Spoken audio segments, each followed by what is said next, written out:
This program is a presentation of UCTV for educational and non-commercial use only.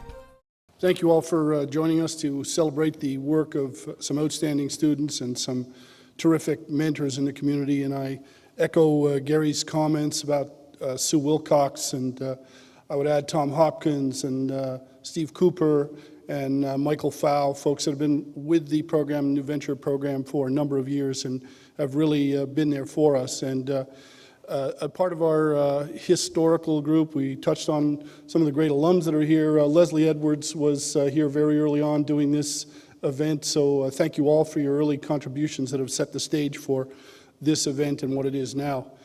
And just by way of process, we've been going on for 17 weeks. We terrorized the students with the notion of 7 a.m. mentoring, and we polled our mentors in the community, and we had 40 or 50 of them that were brave enough to come and join us at 6:45 in the morning on a number of occasions when at many university campuses this might not be possible, but we're really proud of the spirit of the students and the community mentors who were there early and often to make this happen. So through 17 weeks we are here. We've got a fabulous selection of teams. We got some great judges. Thank you, judges, for volunteering your time and effort to support this. The elimination round with the semifinal fair, we had 13 teams, and they made great presentations. We had about 30 judges from the community who voted with TMP dollars, and at the end of that process we had 6 teams remaining, and you will see a cross-section of technology and ideas and inspiring young people who augur well for innovation in California and in America. After the presentations, the judges will break for about 20 minutes. During that time, our teams will be presenting their ideas, and we'll have a light reception. So you'll get a chance to exchange ideas firsthand with all the student participants. And then we'll be back here right after the judges do their deliberations, and we'll present the most fundable idea, the best written business plan, and the best pitch, and some other awards along with that, including some office space and some outstanding professional support by one of the law firms has offered $10,000 in legal support as the company's launch, and that's our friends at Shepherd Mullen. So we thank them all.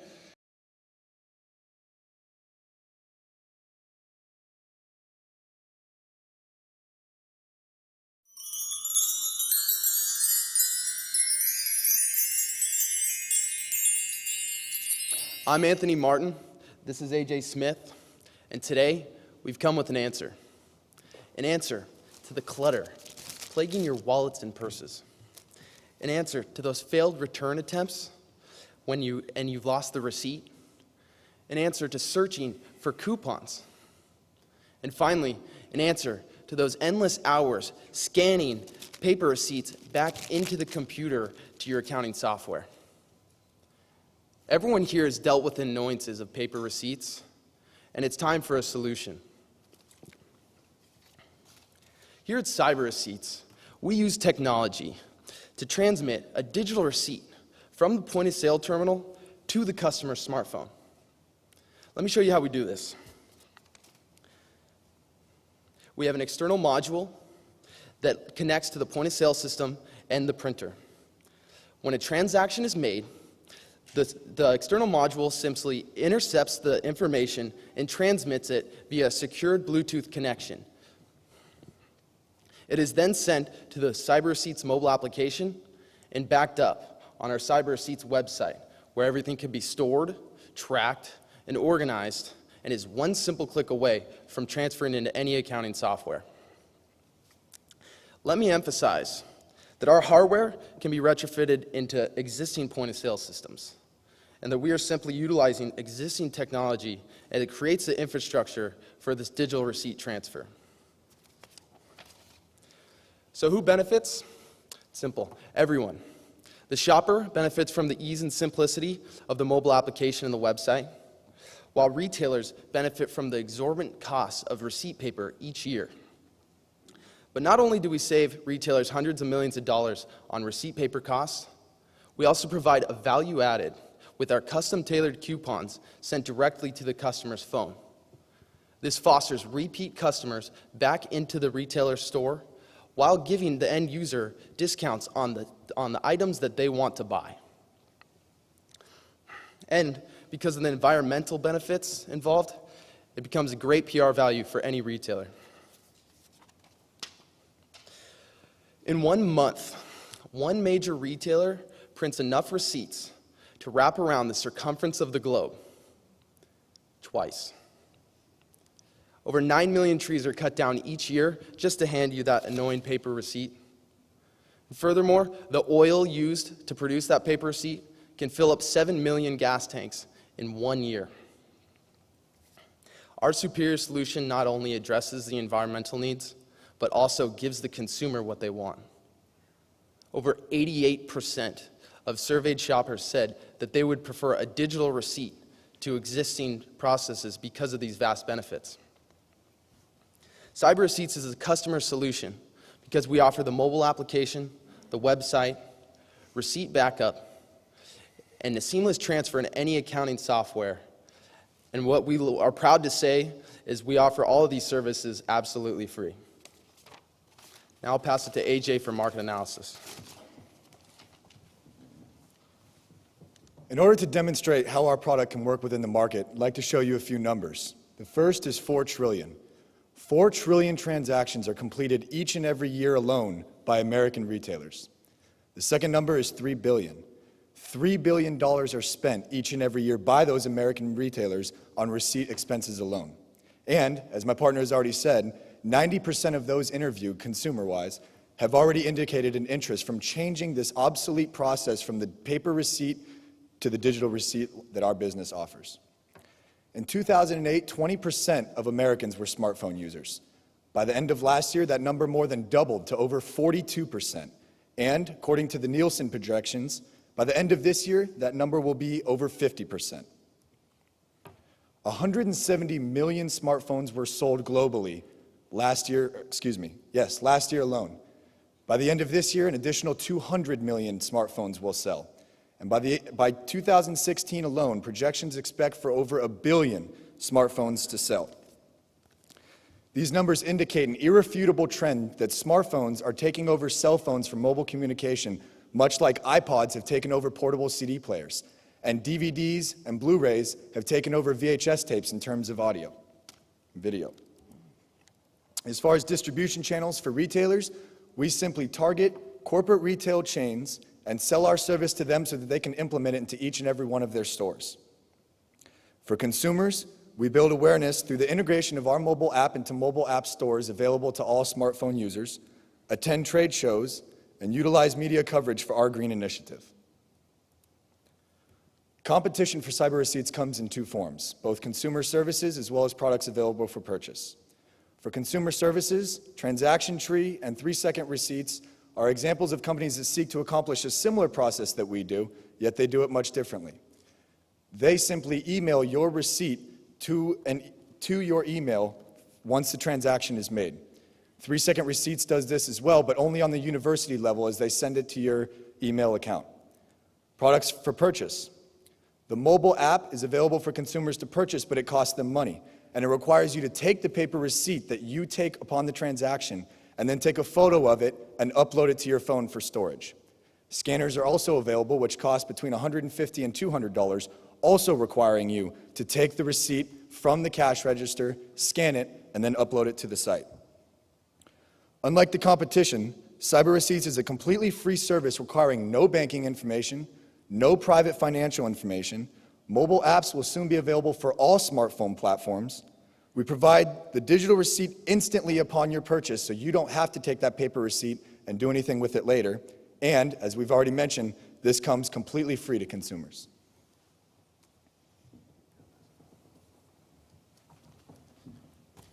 Now, what we love is the scalability of our product. We believe it to be a strong point for Cyber Receipts.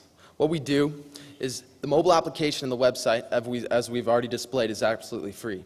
And the external module we talked about earlier, we give away to the retailers. We like this because it allows the retailer to start benefiting from our product without risking any money at all.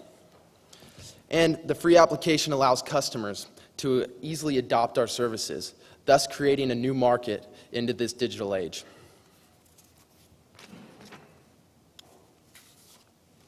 Now, I know what you're thinking. If you give away the app, you give away the external module, how do we make money? Simple. It's a transaction-based model. In other words, when the retailer transmits a digital receipt, they pay us. We offer a better solution at a fraction of the cost of sending a paper receipt. This allows the retailer to begin saving from their existing process of paper receipts on the first transaction they use with Cyber Receipts, while creating a recurring revenue for Cyber Receipts and their investors for years to come. Now, to correlate this into real terms, here's a hypothetical situation with Walmart. Right now, Walmart spends over $50 million a year on thermal receipt paper costs. Our superior solution could potentially save them $32 million a year, while Cyber Receipts makes $16 million off that one retailer in 1 year. Keep in mind, this is just one major retailer with 7,500 stores out of a market of 1.9 million in the US alone. Here's our 5-year financials. As you can see, we have an EBITDA of $99 million by year 2014. Also to state here is, keep in mind, this income is based solely on our transaction-based revenue model and 15% market penetration. So as we begin to scale our company out, we understand that there will be other sources of income. We will be able to capitalize on the website via advertising on the website, coupon revenue from the mobile application, and mobile app sales from our Enterprise Edition, where companies will be able to scale out a mobile app to all of their workforce and be able to track expenses and send it instantly to the office. Here's our funding timeline. As you can see, in year 1, we will seek seed funding of $200,000 and will begin hardware development. After we've created the hardware is when we'll go into beta testing in local stores. In year 2, after we have everything wired out with the beta testing, we'll seek round A funding. And this is where we'll begin to implement into major retail stores. By year 3 and 4, we'll start to capitalize on the supplemental revenue models we discussed earlier. And by year 5, we'll be seeking an exit via strategic acquisition from a major retailer such as Trader Joe's or Whole Foods, or even a major point-of-sale company. Here at Cyber Receipts,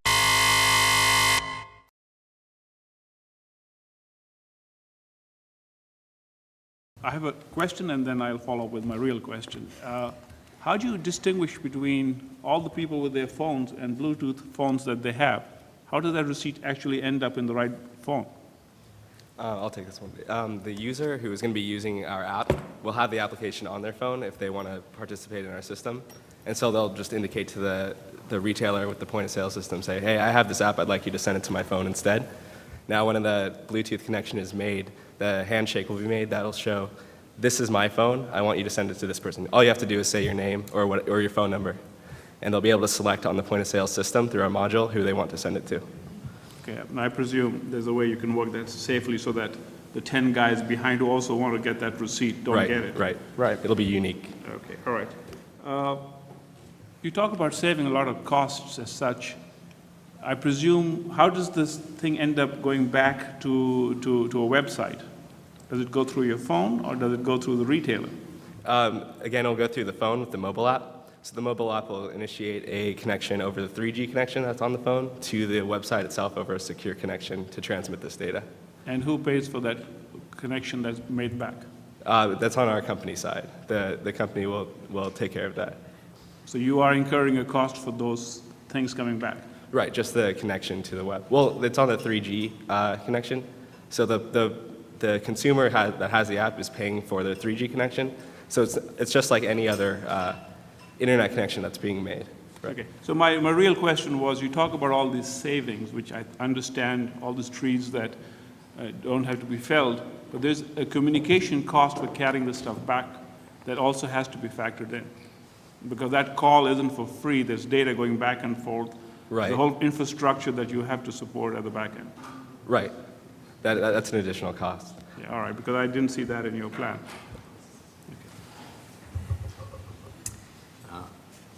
I think you guys did a great job on the presentation. That was well presented, persuasive, well done.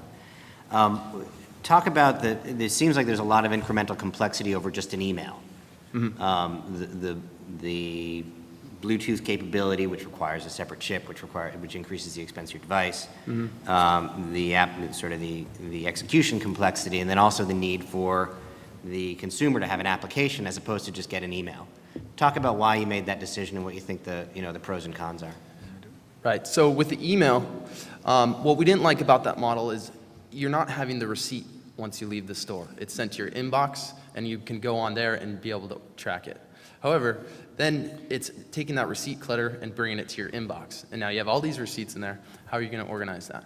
What we wanted to do is make sure the customer left the store with notification that I have my receipt in my hand and have confidence knowing that. And it's the same thing as having that paper receipt, but without all the hassle involved. If your market is folks with smartphones, don't they all get email to their phone? They do, but as far as transaction tree, that's a 2-minute process to actually do it, and we wanted to eliminate that time. Gotcha. Additionally, if you don't mind me adding, it would be nice, we think, to have all these receipts archived in our application as opposed to scattered throughout your email. So instead of searching your email for amongst all your other messages with other people, other communication, we'd like them all to be right there on a single page for you, organized by, say, grocery transactions or gas purchases, so you can quickly find what you're looking for. And we think if we send it to our app as opposed to email, this will be a lot easier. Thanks. Great presentation, guys. Very impressive. So you guys are in a pretty hot space. In the last little while, we've had Mint.com.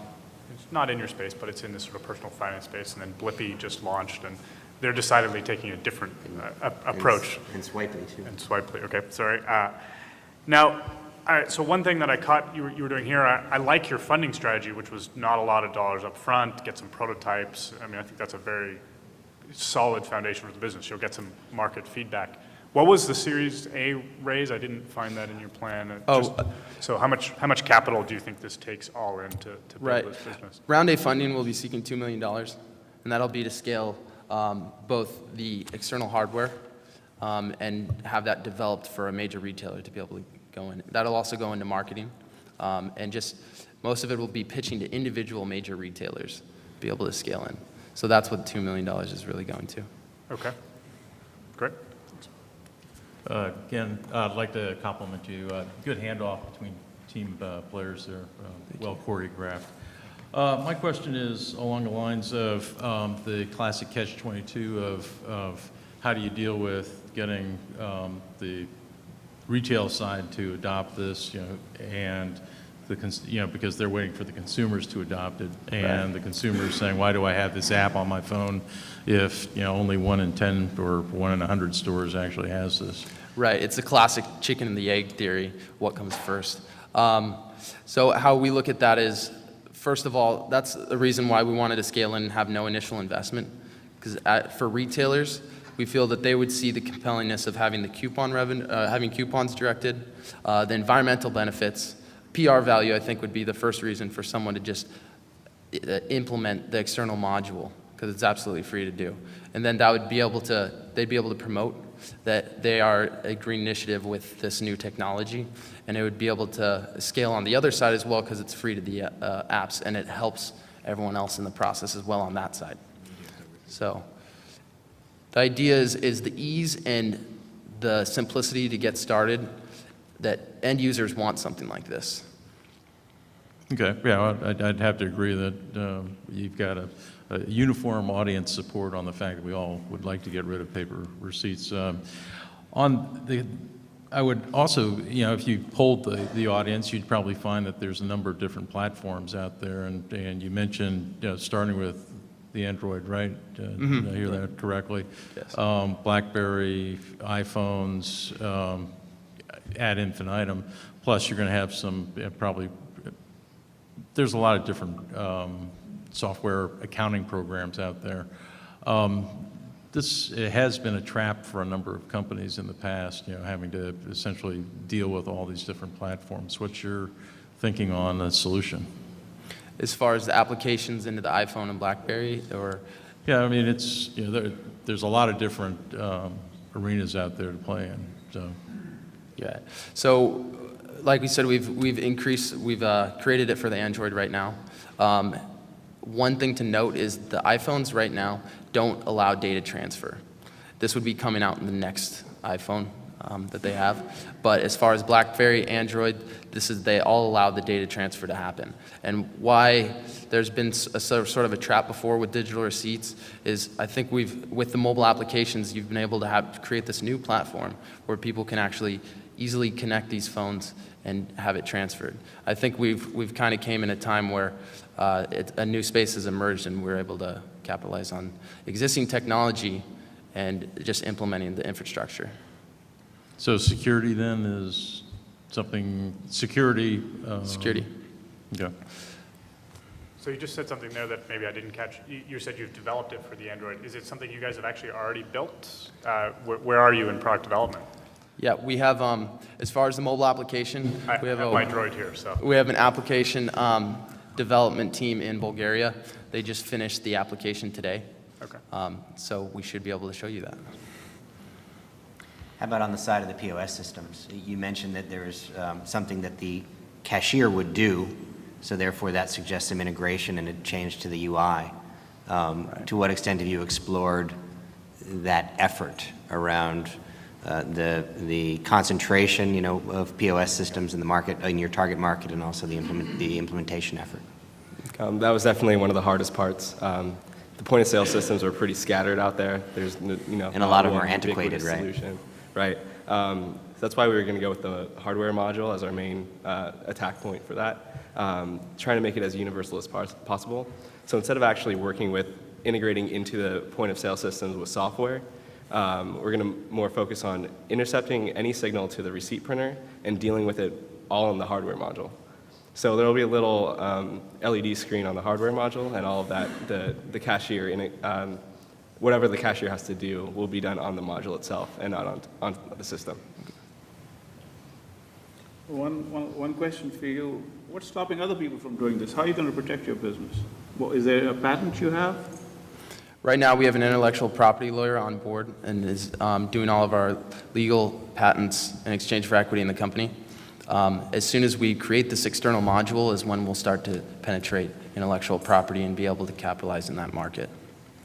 But as for right now, there is no device in the point of sales system that is patented in the space. And also, as we said in the presentation, our company doesn't require any personal or banking information for consumers. Because we're using that Bluetooth technology, we don't require any consumers to upload their credit card, debit card, or any other personal information, but merely an account through the password and such with the technology, so that there's no liability for them in that manner.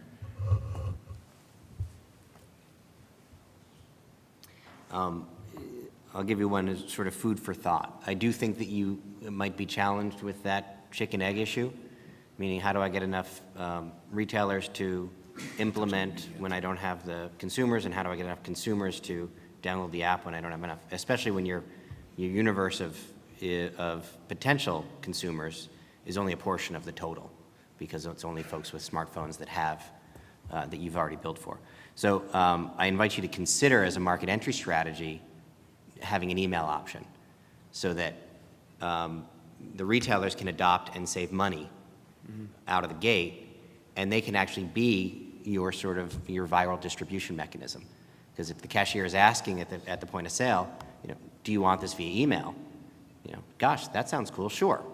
And that's all I have to do, and then you as a business have the opportunity, you get that person's email address and you get to market to them. So something for you to think about. Okay. Thank you. I think we're getting waved. So. Good plan. Good presentation. Thanks, guys. Thank you. Thank you.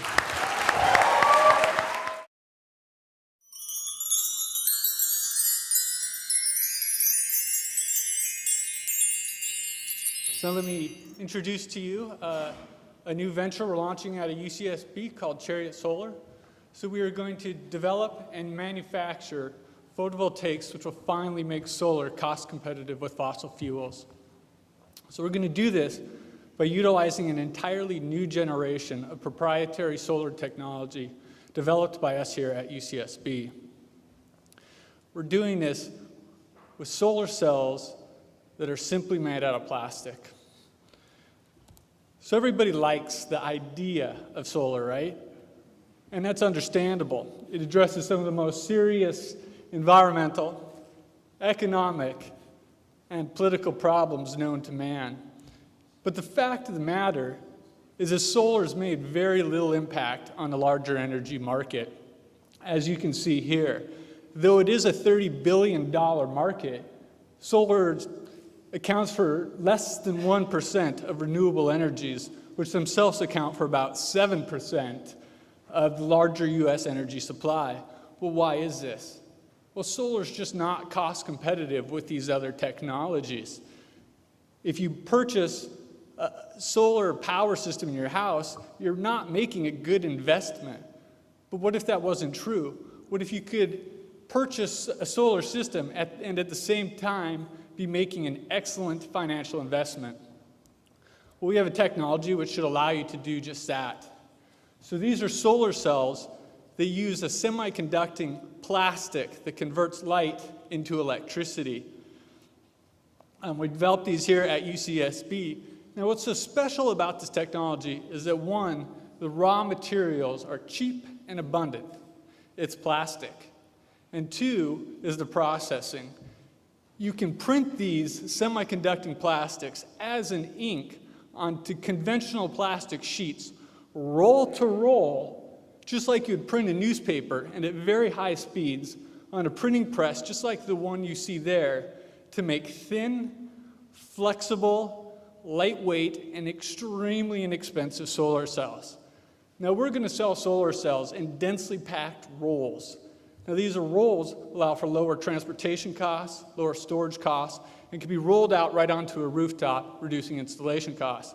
Now, conventional solar technology uses often very expensive materials. They can be very rare. They can be very hazardous. But more importantly, is the processing of conventional solar cells is extremely expensive. It requires expensive equipment and very expensive conditions, and it's very difficult to scale up. Another issue with conventional solar is that they come in these big modules that just aren't attractive. You know, they have a very industrial look and they don't look good on your rooftop. Well, with this technology, you have the ability to make solar beautiful.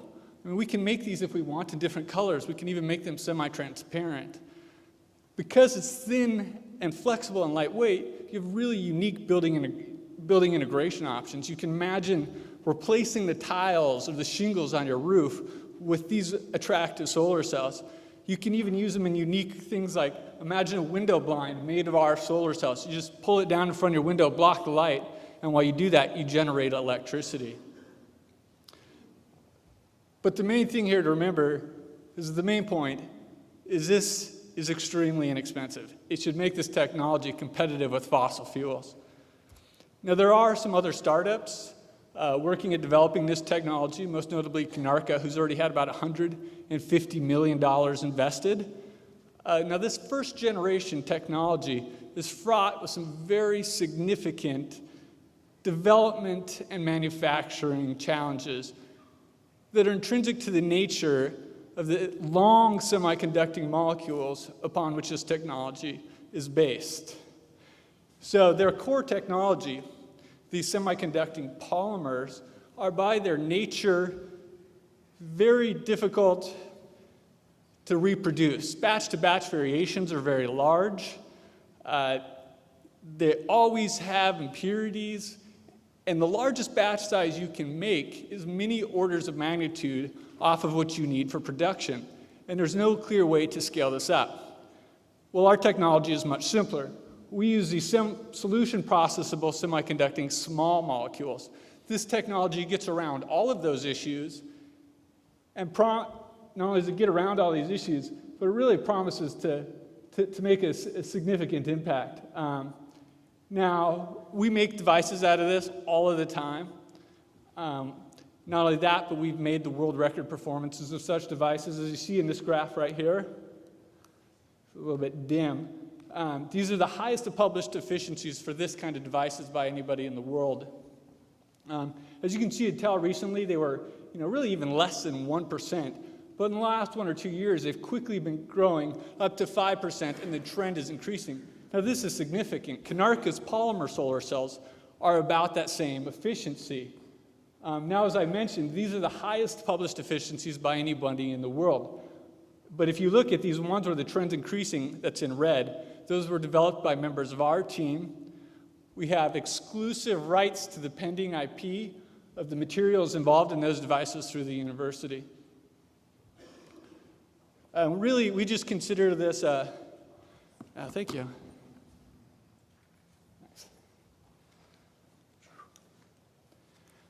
We really just consider this a stake in the ground for our IP, being the first startup working with these solution process small molecules, and having a group of scientists that are leading the field.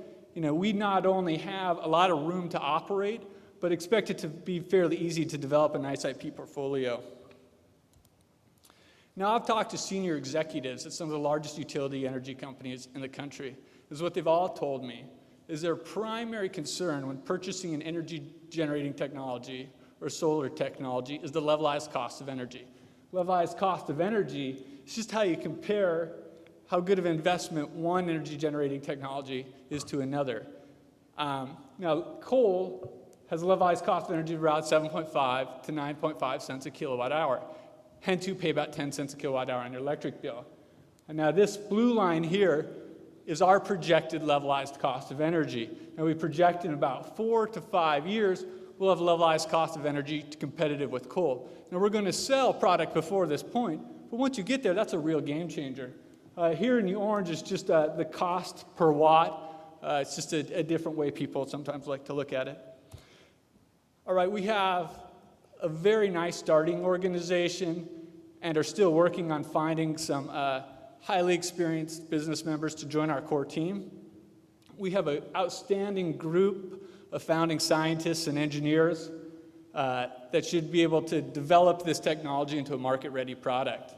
Myself, I'm finishing my PhD here in the materials department. I've also got getting my certificate from the technology management program. I've published a large amount of very high impact papers in the field. I'm being joined by Greg Welch, who's here in the audience, who will be coming on full time. It'd be hard to find a scientist better in the world at designing and synthesizing the materials we use.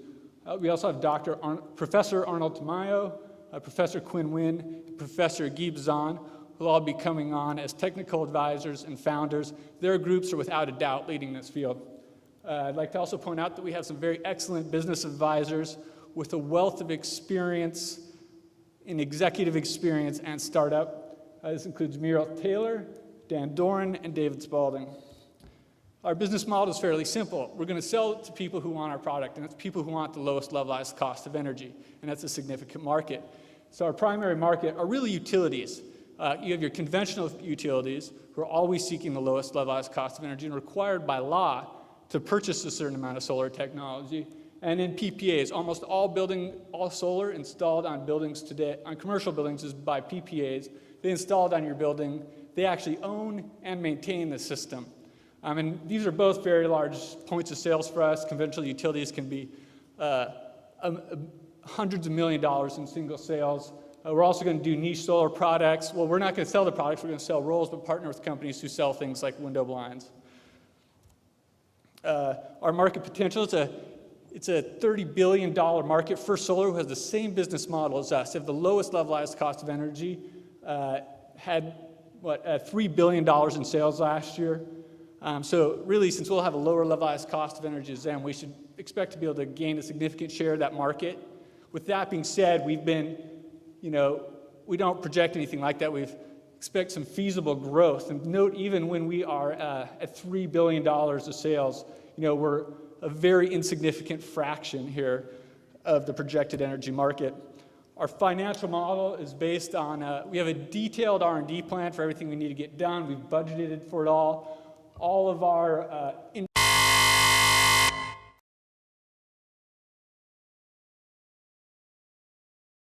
Great job. Thank you. I have a solar investment, so it's clear that you've spent plenty of time in the space because you sort of talk the talk. You're projecting sort of initial revenue in 2015, yet you also say you've achieved certain levels of efficiency in the lab already. What stands between today and 2015 that is going to take 5 years to get to commercial revenue? So it's about, we kind of envision that as 4 years. I mean, it's about 4 years from when we really get started. We have, during that time, projections for our efficiencies, projections for our cost of goods and where those are moving. We need to move into about a $65 per meter square cost of goods, which is actually, shouldn't be that difficult as of now. But we need an 8% efficiency. We're at 5% now and increasing. And we need a lifetime of about 10 years. But we also need to take this technology, which we're making on a laboratory scale, and really develop the printing technologies to take it out of the lab. That's not going to be done academically. And that should also generate us a large amount of IP. But it's a very serious technology. It's not a simple technology, and I think it should take a little bit of time to develop. And even once we reach that 2015, I think we're starting really with the more niche solar products. We haven't really reached a levelized cost of energy competitive with coal. It's like 5 or 6 years. Great. So I read your plan on the plane ride down here, and I was thinking I wanted to try and come up with a great question on solar to try and stump you, but it's clear I'm not going to be able to do that. You seem very, very well versed in the background here. So as I look through what you're doing, I mean, I think it's a very interesting space. There are some companies ahead of you. If you take the technology side out, and I say, okay, here's $5 million, whatever your first raise is. What's the business question that you're most worried about?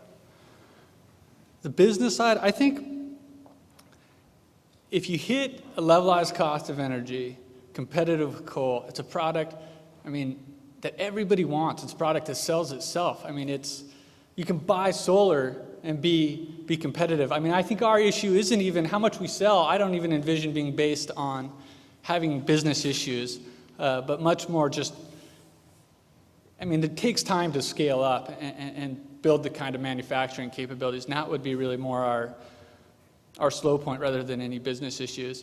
And that's what it comes down to, and that's what it is coming down to in the market today. I mean, First Solar right now has by far the lowest levelized cost of energy, and they're dominating the market and quickly, becoming more dominant. That being said, our levelized cost of energy will be cheaper. Okay, thanks. Corey, good job on Thank you. The presentation. I have to agree with my fellow judges. You probably know this space better than most people in the room. On the system integration question, I see an illustration of a roll of plastic, and he's going, okay, so we're generating electricity on this sheet of plastic, but where does it go? What's your thoughts on how that comes together? That's a great question. So right now, and when I've done there's a balance of system that's associated with a solar system. So you install the solar panels, but there's a lot of other equipment that comes along with it. You need to turn it from the DC form of electricity to AC. You need to lock it into the grid. So there is other things that go along with this. It's called balance of system costs in the industry. And our projections for levelized cost of energy includes those projections. And actually, it's an exciting field because as the stimulus package has invested an extensive amount of money into those balance of system costs, they're coming down really fast. And as they come down, that makes it even nicer for us. But typically, it's installed kind of at a central location through the installers. But there's kind of some new systems coming out, for instance, micro inverters, which could almost, I mean, with these blinds I'm talking about, they could be pulled down in front of your window. You could plug those into your wall and basically be generating electricity instead of taking it. If you had your 100-watt bulb running and you had that plugged into your wall, you have a net zero. It's really that simple. Okay.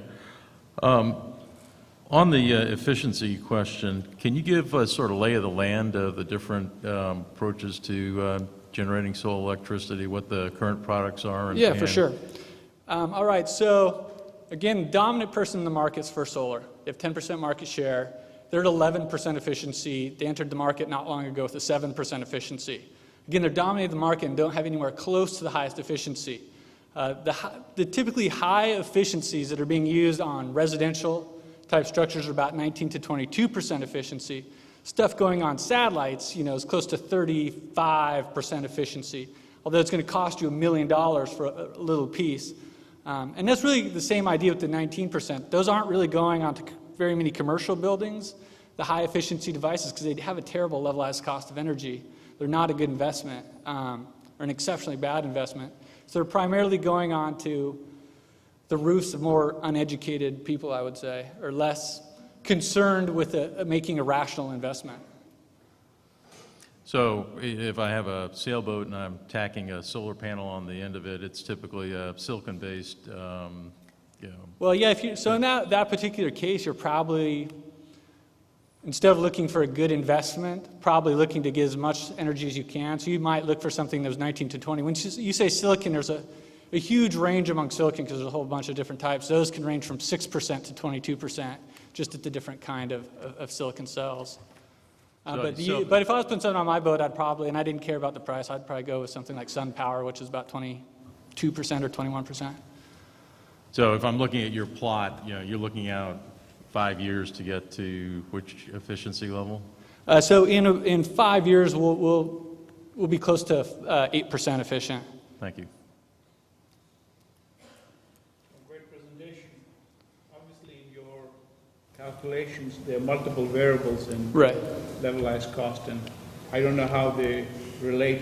How these variables going to change over the next 7, 8, 9 years? Are your assumptions still going to be the same?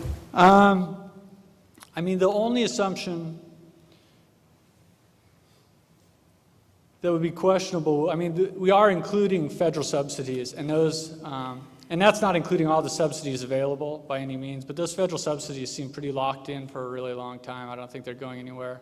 I mean, you could, and really, if anything, that coal line in there, that's probably going to go up. If you add, you know, carbon credits or anything like that, well, coal is always going up. It's been going up for many, many years. But if anything, I would expect that to go up. But as far as our assumptions, I mean, it's mostly based on our lifetime, our efficiency, our cost of goods. If you took, that's an interesting point. If you took out the federal subsidies, what happens to this graph? So the federal subsidies, it would probably, I mean, I actually should put that in there. It would probably set us off for a couple years to become cost competitive with coal. But yeah, I mean, if anything, really, federal subsidies look to be increasing rather than decreasing. So I mean, it's included in everything. It's included in all the coal calculations for levelized cost of energy too, because you know, everything in energy is heavily subsidized. So would that include carbon tax? No, this is just right now. I mean, a carbon tax would completely... Would move that substantially up, for sure. Right. Interesting. I hope this isn't too long an answer for this question, but had we seen Canarca's pitch in 2003, it would have looked similarly compelling with an expectation of commercial shipments in 2006, and they're still not there yet. What do you think the stumbling blocks they hit that, you know, which ones are you concerned about, and which ones do you think are unique to their approach and are different than yours? For one, I think the timing was off. I mean, there's a lot of things that go into that. Partly our timing is great. I think they're basically at the same point we're at now. I mean, we're at the same efficiencies. So as far as efficiencies and how far away you are from really being a real marketed product, I know they're selling handbags and stuff, but a real product that makes an impact, I would say it's probably about the same time as us.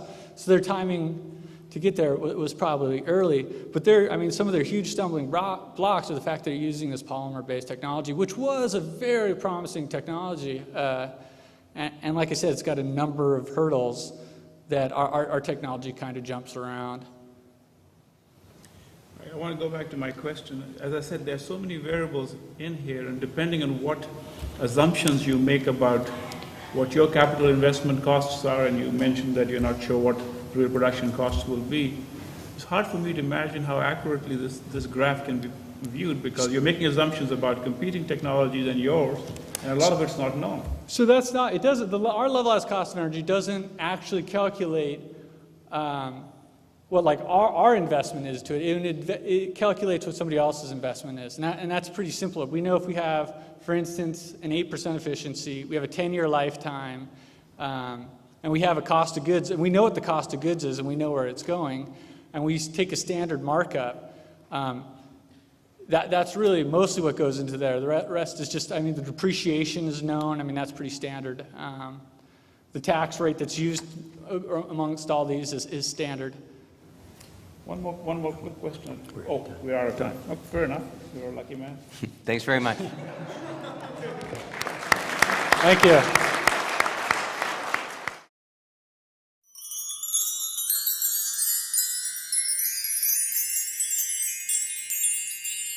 From the chemical compositions of our solutions to the laws of physics, science is based on a foundation of assumptions with inherent inaccuracies.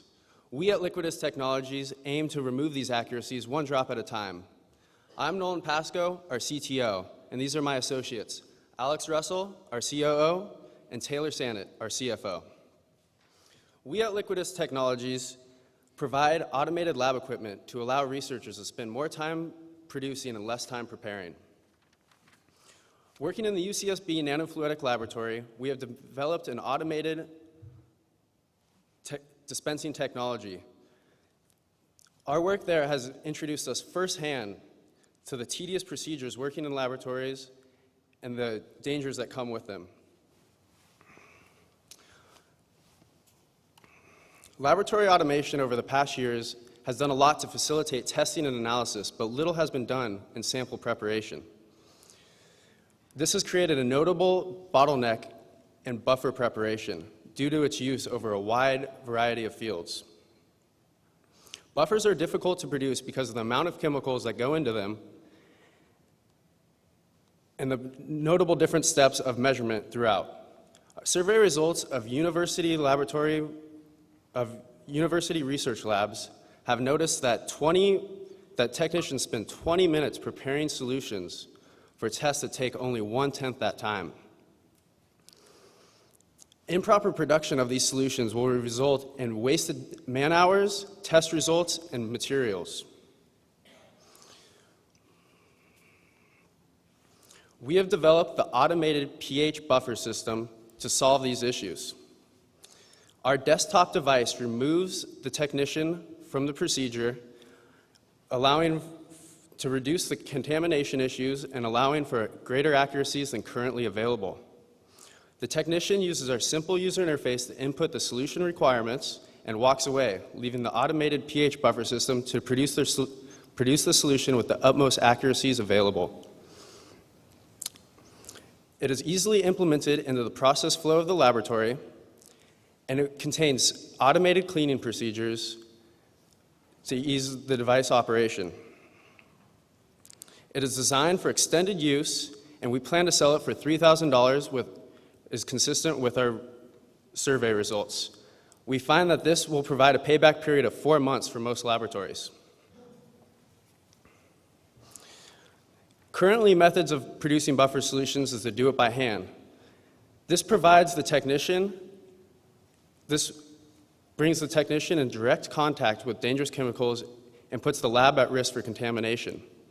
This tedious and time-consuming process is prone to human error, which can result in lots of wasted test results down the line. We have found that some labs have been using automated titration devices to aid their improvement, to aid the production of buffer solutions. These devices baseline at $6,000 and require constant technician oversight and require lengthy disassembly for cleaning. Another method is to purchase buffer solutions from large-scale manufacturers. The problem here is that they still have to be diluted to the exact concentrations by the technician, and they contain impurities that are not suitable for many forms of research.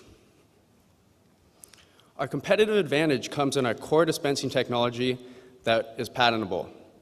This technology uses less complex components, making it cheaper to produce than currently available on market. We plan to use this technology in a wide range of laboratory automation. This will allow us to infiltrate competitive spaces by undercutting the current leaders in those markets. We also plan to become a supplier of chemical cartridges for use in our automated pH buffer system. This will supply a continuous stream of revenue after initial products sold. From our survey, 90% of respondents that were interested in purchasing our device also wanted to purchase chemical cartridges for use. Next, Alex Russell will tell you how we're going to bring our product to market. Thank you, Nolan.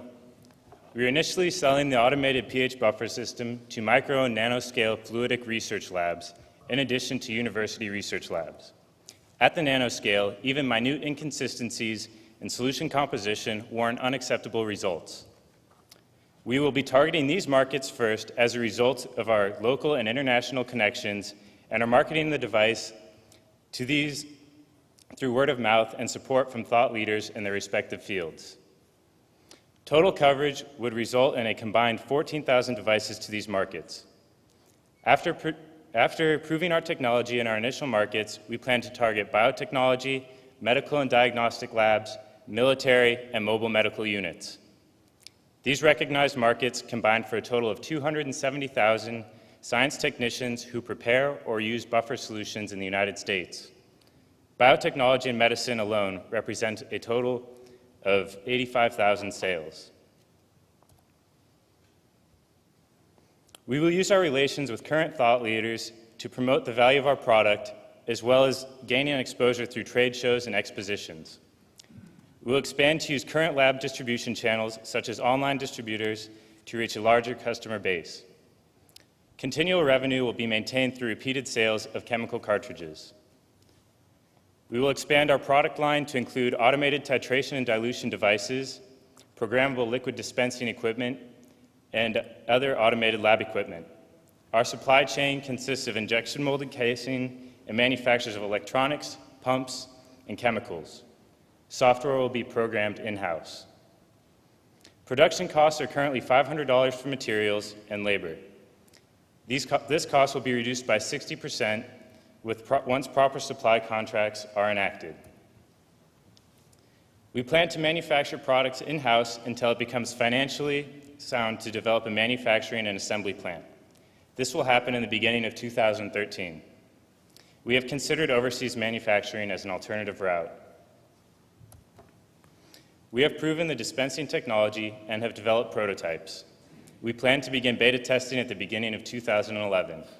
We have a plan for success. We need $300,000 in 2011 to obtain patents, set up supply and distribution networks, hire a CEO, and begin manufacturing. The initial $300,000 is a planned bootstrap using all assets such as loans, friends and family, and angel investors.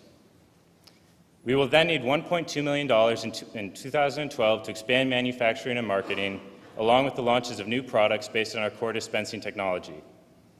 We are looking for second-round investment to come from angel investors. We are profitable in the second quarter of 2014 with a gross profit of $3 million. At this point, we will have sold just over 1,000 units and will continue to develop new products and technology, licensing where applicable. By 2016, we expect to reach $25 million in sales, $14 million of which will be accounted for by the automated pH buffer system, and chemical cartridges.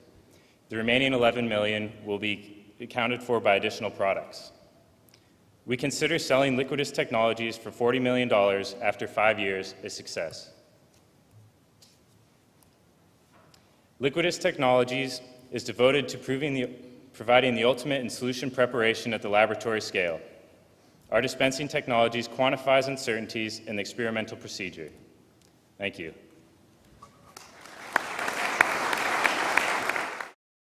It's always great when you meet entrepreneurs who have as we say it, you see a hole and you fill it. So you guys have lived the problem, you've seen it in action, and that's what you're going out to try and solve. I think that's great.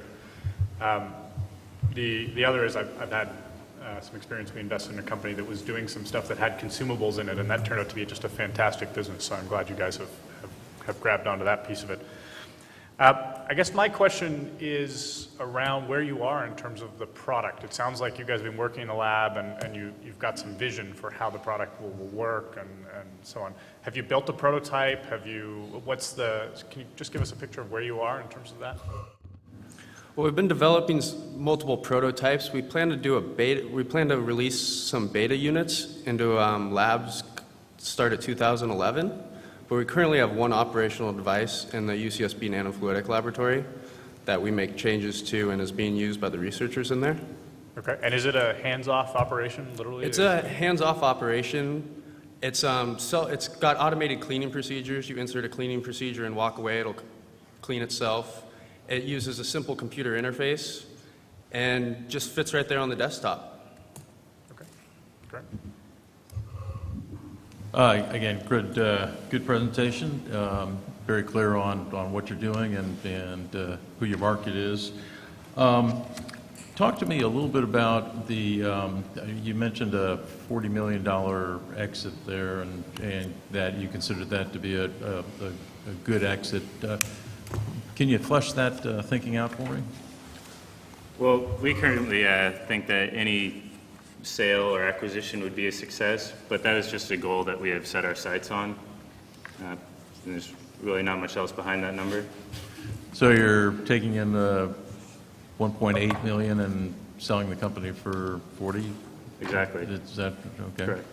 We plan to gain value from our company, from the technology we plan to develop. We really think is going to change the way sample preparation is currently being done. Hope to add a lot of value to our company through that. Yeah, and based on industry trends, we're seeing that less money is being allocated on a lab-to-lab basis, so they're finding a way to stretch their capital, and automated preparation is one of the foremost leading technologies that are being applied into laboratories. So. Okay. So as far as the number that's being floated out there, is that a comparable to other publicly traded companies or people in the industry? We think it's comparable based off the sales that our competition are achieving, especially when they started off. And this is based off of instrumentation manufacturers such as Hanna Instruments and Hawk. Thank you. Good job, folks. This was a well-presented plan.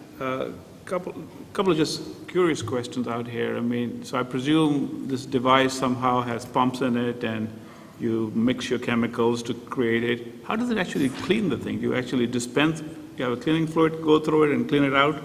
And then what happens to these chemicals? I mean, how do you dispose of them? Is there a collection thing that collects it and then somebody gets rid of them? Well, the cleaning solution is dispensed just as your normal solution would be. And then most research labs, well, actually every research lab is required to have hazardous waste chemical containers, I guess, and you just pour your solution in there as you would throw away any other solution. Good. Way off the actual working of the product, I noticed in your plan you talk about an S Corp. You want to register as S Corp. I'm just curious, how did you arrive at that as opposed to a C Corp? Did you just put the number in there or someone actually advised you to set it up as an S Corp? We spoke with several different advisors, and many of them had different opinions, but we found that S Corp provided us with the most opportunities along the lines of financially to deal with taxes, and if we were to bring in more revenue, which we are expecting, and also in prevention of lawsuits and liability, which we don't particularly foresee, but as just a precautionary measure. A good choice. I found a lot to like both in your presentation and in your plan. As previously mentioned, I like the razor blade approach. I think you did a really nice job on your competitive landscape slide, because to me it not only gave me that information, but it also communicated the value proposition that you're bringing to the market that isn't being provided today. It seems that, to me, your addressable market is similar in size to sort of current sales to that middle category, the automated titration systems. I didn't see either in your presentation, and maybe you could argue we expand the market because our solution will do more and cost less. But that's probably a pretty good starting place to understand sort of sales potential. And I didn't see that in either of your plan or your pitch. Do you know what the sales of those types of products are currently annually? Obtaining that information was somewhat difficult because when we would call some of these distributors, they would give us, they'd say, we sold one of these last year, but we know that's obviously not true because they're pretty much ubiquitous. And so expecting us to be competitors. However, when we see automated titration, when we anticipate getting into those fields, it really broadens our potential market into the food industry as long as agriculture. And as far as microfluidic and nano research has really come about only in the recent, over the past 5 years. So over the next 5 to 10 years, there could be new areas of research based off micro research that are not even developed right now and that we could really directly target based on small volume dispensing and concentrations. But those numbers were difficult to obtain, and we're still in the process of trying to get them. So you guys, I mean, and as he illustrated, you guys did a pretty good job putting together your business plan. Is there anything that you learned in doing that surprised you from sort of where you started? You had this idea, you guys got together. Was there anything that changed what the business you were planning to do? I mean, can you? First, the sale of chemical cartridges, that had kind of been something that we weren't so sure we wanted to go with. But then as we continued through with our business plan, we saw that other manufacturers of automatic titration devices had used a similar model to some success, and we decided to include that, and we found that that was very helpful. From talking to a lot of the research labs, we really found a lot of extra uses for our technology that we could pursue. And that's what really inspired us to roll out future products that we have in mind. And as far as marketing, a lot of credibility and within the networking of the scientific community is very evident. And trade shows and conferences, it becomes like a very integral part of the whole process for us. And just the expansion of science and technology over the past few years and how much like biotechnology and how biotech is integrating with agriculture and developing new food processes. And there's just, I'm a business major. I was pretty unfamiliar with a lot of this, and just looking into this over the past 3 months really opened my eyes to a lot that was out there that I was unaware of. So. Where are you on I understand you're filing for some patents for this thing. Where are you on that? We're in the process of collecting our data and drawings and information to properly file the patent, and seeking help from friends who are in the field of law just to... It's really, at this point, I think a lot of the matter is a financial issue. I mean, we're all college students and don't have the money to put forth for a patent, and I think we would very likely use the money from this competition to file a patent so that we can further our business. Yeah, filing a patent poorly to just have our idea be circumvented quickly would be very disappointing for us. So, thank you. Thank you.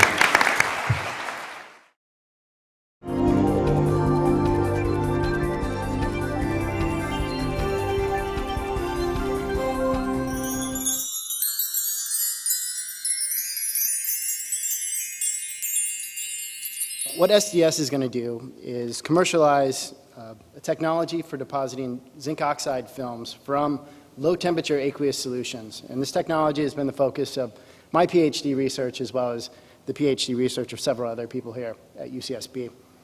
And what SDS will do is take this technology that's already spent 8 years plus being developed in the lab here at UCSB and put together services and equipment that can be marketed to the industries that use transparent conductive oxides, or TCO materials. And why are these industries going to be interested in this technology?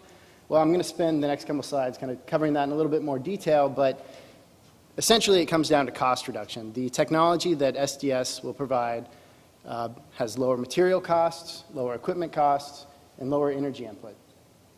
And does all this while still providing high-quality TCO material and really uses a chemistry that's extremely environmentally benign and sustainable in the long term.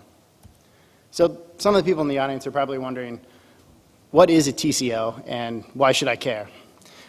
Well, you should care because TCOs are actually essential to the function of some of today's most important and fastest growing electronic technologies.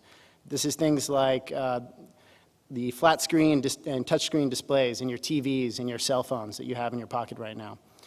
But it's also things like solid state lighting, LEDs, and solar cells, technologies that are really going to be important in providing a sustainable energy future. And then there's also less active coating applications for TCOs, things like low E windows and films that block UV radiation, electromagnetic radio frequency radiation. But essentially what all of these have in common is they need a material that is transparent to light but conducts electricity. So for LEDs and displays, you have to get the electricity in and get the light out. In a solar cell, you have to get the light in and then get the electricity out. And all of these things together combine for about $5 billion annually in revenue, just based on the TCOs that are supplied to these industries. So it's a big market, and it's one that's currently growing. So currently, almost all of the demand for TCO materials is supplied by a material called indium tin oxide, or ITO. The problem with ITO is that it's about 75% by weight indium. And for those of you who aren't familiar with indium, it's a fairly rare, expensive metal. And so you can see in this chart here, over the past decade or so, indium has fluctuated pretty wildly, going up to a peak about 5 years ago of roughly $1,000 per kilogram. It's come down significantly since then, somewhere around $640, but it's back on the rise.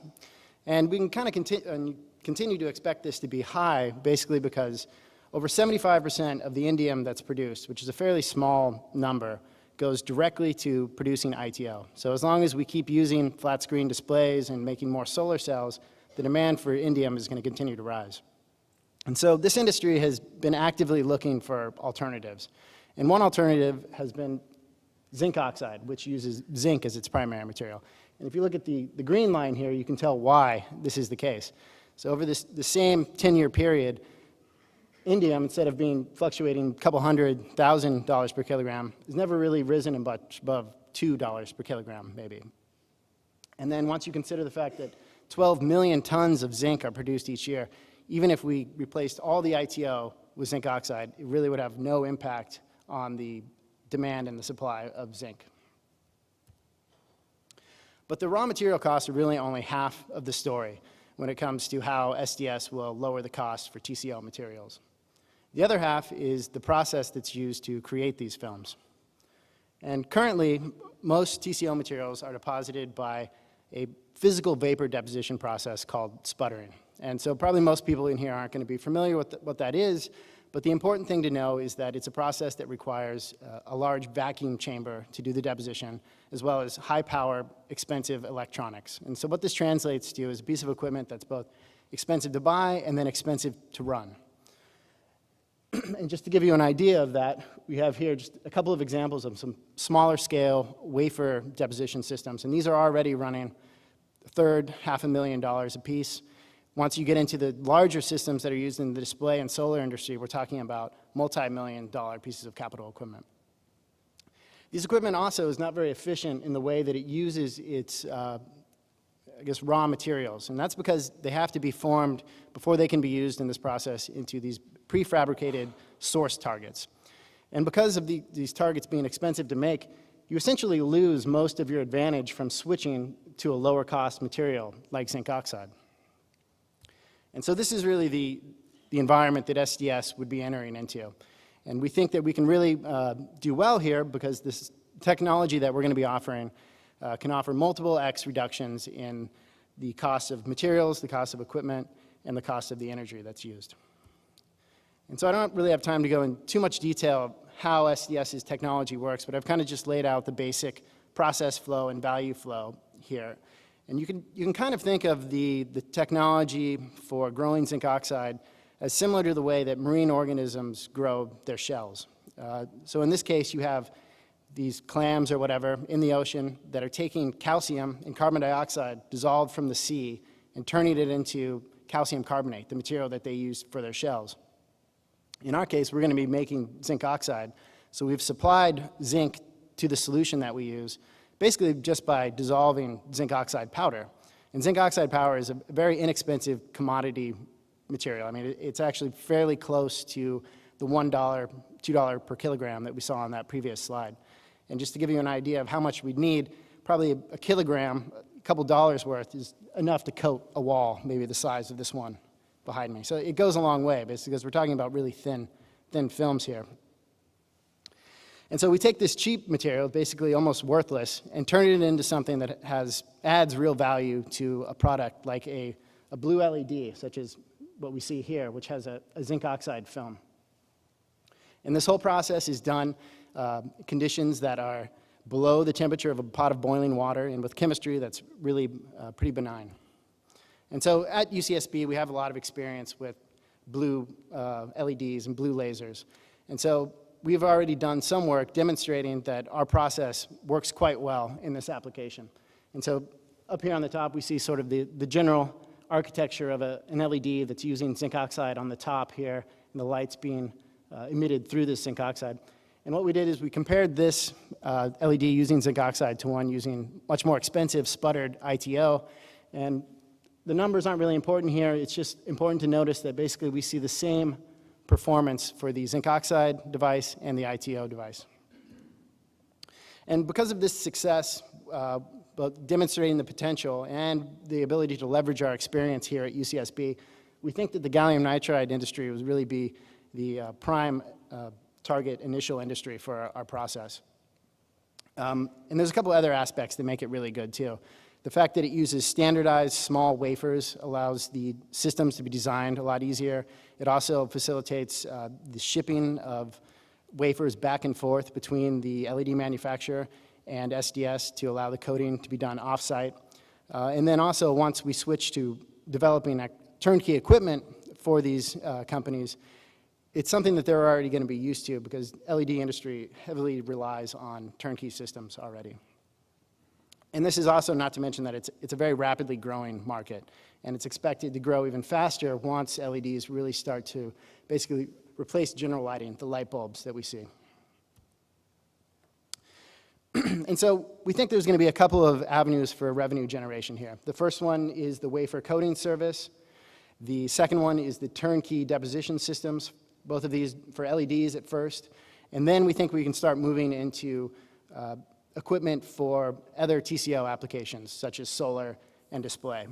And then farther off in the future, even start licensing our technology.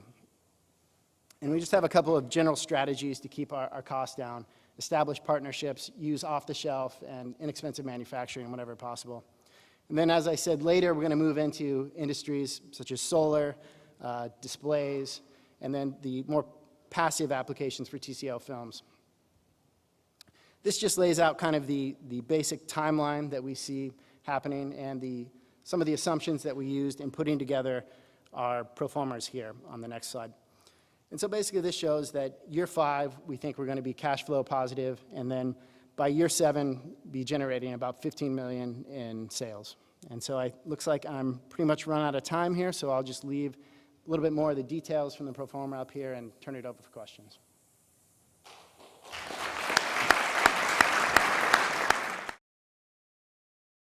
Wanted to sort of touch on the technology and the difference between iridium and zinc, and the sputtering versus immersion. Is this sputtering is sort of like a physics kind of approach to laying down a material, and your approach is more like a chemistry? More of a chemistry-based approach. Yeah. Okay. What do you think the adoption cycle is going to be with the end users on your technology? Well, I've been kind of conservative in looking at how fast this technology will be adopted, just because I think even if we really are offering a real cost advantage, there's going to be some reluctance in the industry to switch from a technology that they're really well accustomed to, and they understand how it fits into their process flow, to something that's a little bit different than what they've used in the past. But I guess over the 7-year period I have illustrated in the pro forma, this is also going to be a period of a lot of growth, both in the LED industry and also in these solar and other industries. And I think there's going to be a lot of room to convince new manufacturers to go with this technology, rather than displacing technology that's basically already been capitalized into fabrication plans. But I think the option of having the coding service, I think, is a real way to demonstrate the process to manufacturers without them really having to put down the large capital expenditure right away. Okay, thanks. Okay. I noticed that, is the material about half the cost, half the market size itself? The $5 billion, how much of that is equipment and how much of that is material? I don't think I can really answer that. The source from this is a market report from Nano Markets, and what they're talking about with the $5 billion is the overall number of dollars generated by TCOs. And I assume that's both the materials and the equipment. But how that breaks down, unfortunately, I don't think I could say exactly. I think it probably also depends on which segment we're talking about here, how that gets fractioned out.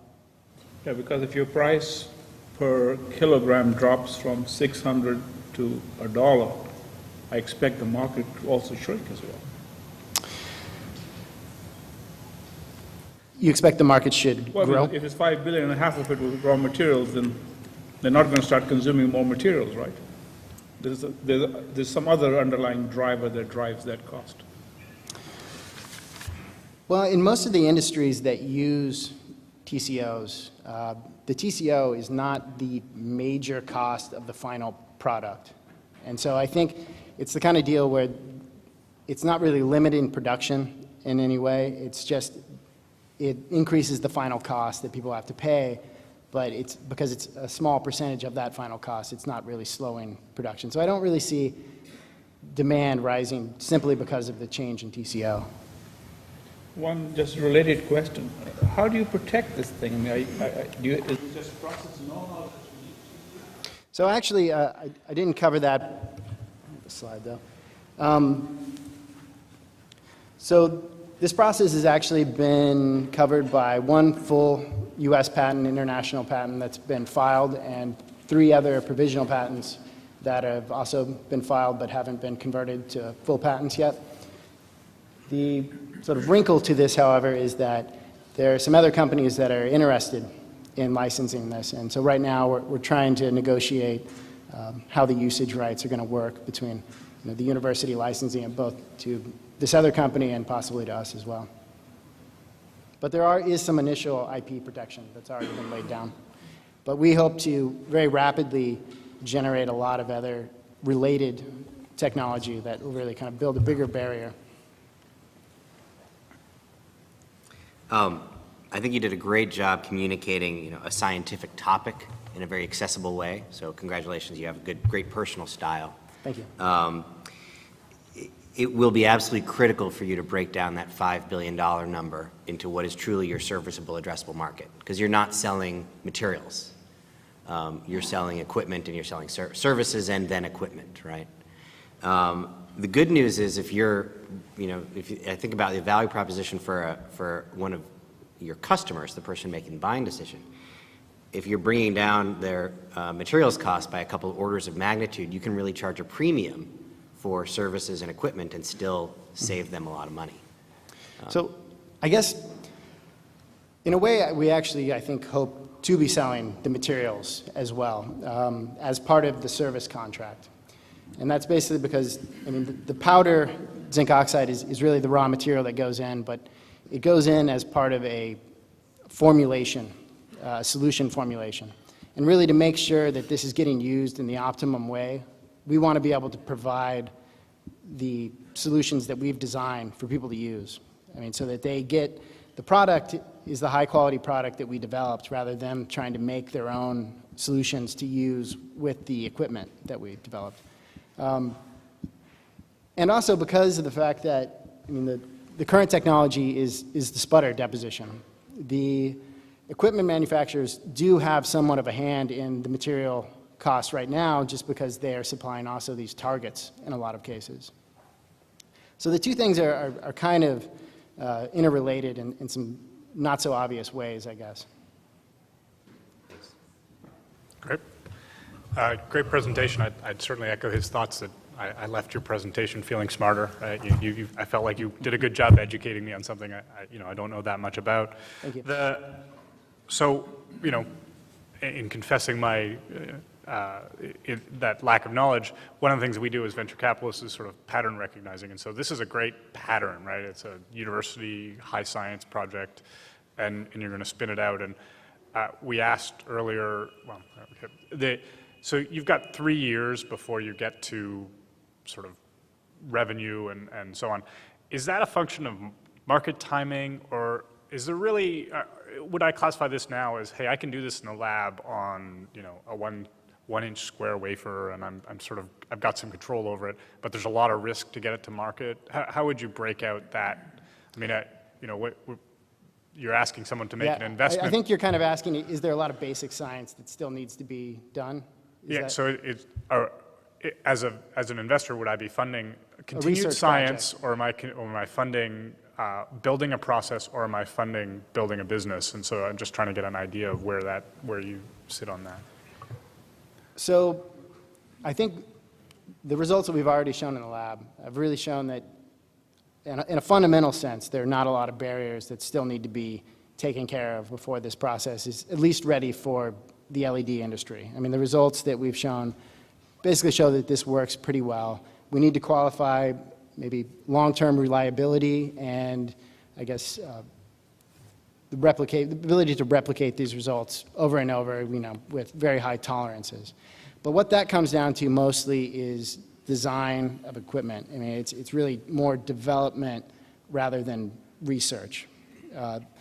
But there is going to need to be a significant amount of that. Although the way that we've worked our numbers during that first 3 years, it's basically 2-3 people working on it. So the progress is a little bit slower. If we jumped into it maybe a little quicker, I think we could probably get to generating revenue a little quicker. But I tried to be kind of cost conservative and generally conservative in most of my assumptions that I've done here. How much are you trying to raise? Sorry, I should know this. So in a seed round, maybe $750K. And then 1 year into that first stage, after demonstrating a full wafer scale deposition system, 1.5 million. And then after starting to generate revenue from the wafer coating service, another 3.25 million. Okay, and so that's a great stage for us. Is that going after, I'm going to build out the LED market, prove that, or are you sort of trying to, so is it, you've described sort of 3 areas or 4 areas you could go into. Are you trying to sort of attack all those simultaneously, or are you going after the LED market first? So the first stage will definitely be the LED market. So it's not until basically year 6 that we move beyond the LED market in any sense. I mean, we'll start to maybe do some development of the process for it, but definitely no sales from those areas up until year 6 or 7. Year 3, when we start to generate revenue, that'll be wafer coating, but directed only at the LED industry. So this is really giving them a chance to test the technology, because it'll be substantially different from what they're used to. And we think the best way to do that is allow them to ship small batches of wafers to SDS, coat them, send it back. They do the rest of their processing. They see how it works. And then year 4, 5, we start to sell pieces of capital equipment, turnkey systems to these companies so that they can integrate the process into their own fabrication lines and really turn up the volume that they do, start to use this as their main technology. Great, thanks. Oh,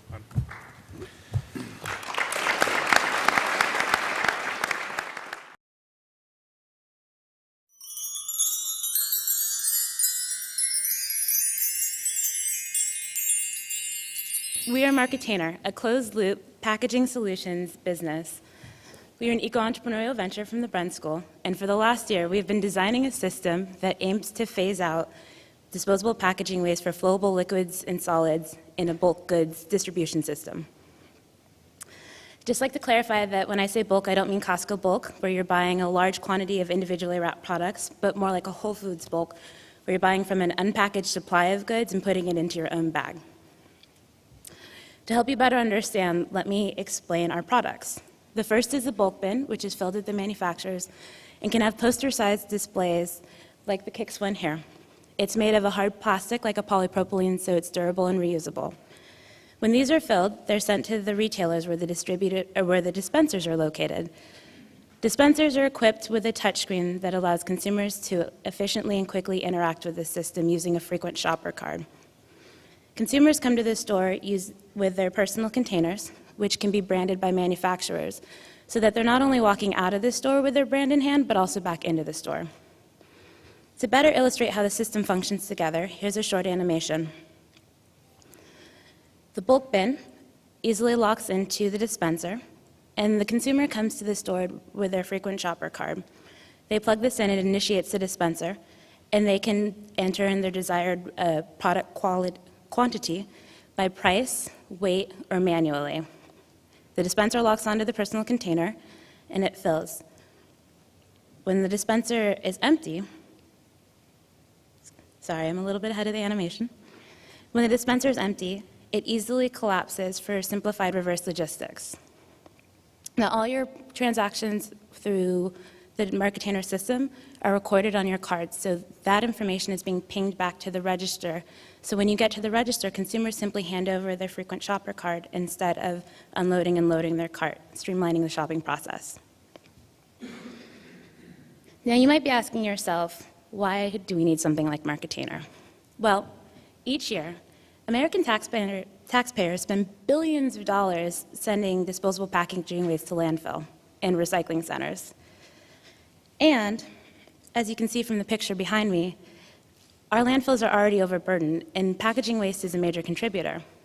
Conversely, as individuals, we spend a lot of money to acquire this packaging.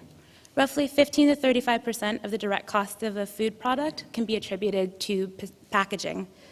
And on top of that, it's not only not cost effective, but 95% of the environmental footprint can be attributed to packaging waste, to the production of the packaging. So there is a current solution. All hope is not lost. It looks like current bulk, like this picture here. However, as some of you may have noticed, there are issues with current bulk that have inhibited mass adoption. Consumers tend to see bulk goods having less product integrity than their packaged counterparts. So we've designed our system to guarantee improved product freshness and sanitation. In addition, they see this process as rather time-consuming and inconvenient, because you have to weigh out your product and you have to write down a product code, which is a lot when you're asking consumers to get in and out of the store. So through the use of the frequent shopper card, which is recording all of your details, that whole process is being eliminated. Also, as you can see behind me, there isn't a lot of room to put product information, and so product benefits might not be displayed to the consumers, so they don't know exactly what they're getting. Through the use of the Marketainer website, consumers can access real-time purchase data, nutritional information, expiration dates, recipe suggestions, etc. For retailers, this is a really labor-intensive process because stocking and cleaning are a very cumbersome task in the bulk section. So using the Marketainer bulk bin and dispenser, you're basically cutting back on labor hours required to maintain that section, increasing their bottom line. Also for retailers, there's nothing preventing theft or what they call grazing, so somebody walking in, sticking their hand in the bulk bin and just eating right out of it. But by the use of the frequent shopper card, having to use that to initiate the dispenser, we're eliminating that problem for retailers. For manufacturers, there's not a lot of branding potential here because there's just not a lot of room to put Tony the Tiger on the bulk bins. But as you saw in the animation earlier, we're allowing for much greater branding opportunities through the aisles. And lastly, the environmental benefits are restricted because oftentimes bulk goods are shipped in a plastic bag in a cardboard box from the manufacturers to the retailers, and then they're taken home in another plastic bag by the consumers. So by closing the loop, the Marketainer system creates not only an economic benefit, but is much less detrimental to the environment as well. Now I'm going to hand it over to Hilton to talk about the business model and financials.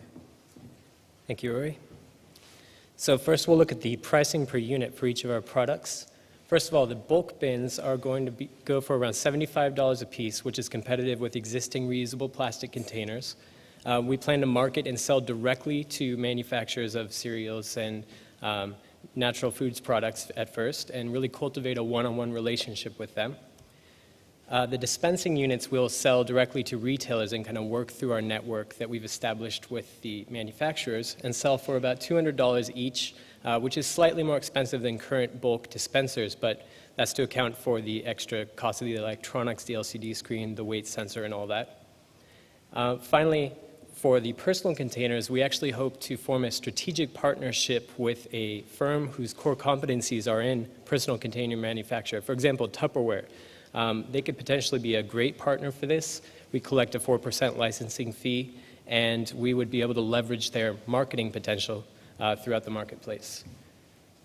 So as far as our unit sales, in our first year, we're really going to be focusing on finalizing the design of our products, doing the R&D, getting the design and utility patents filed to secure our IP, and then we're going to work with a single manufacturer at first.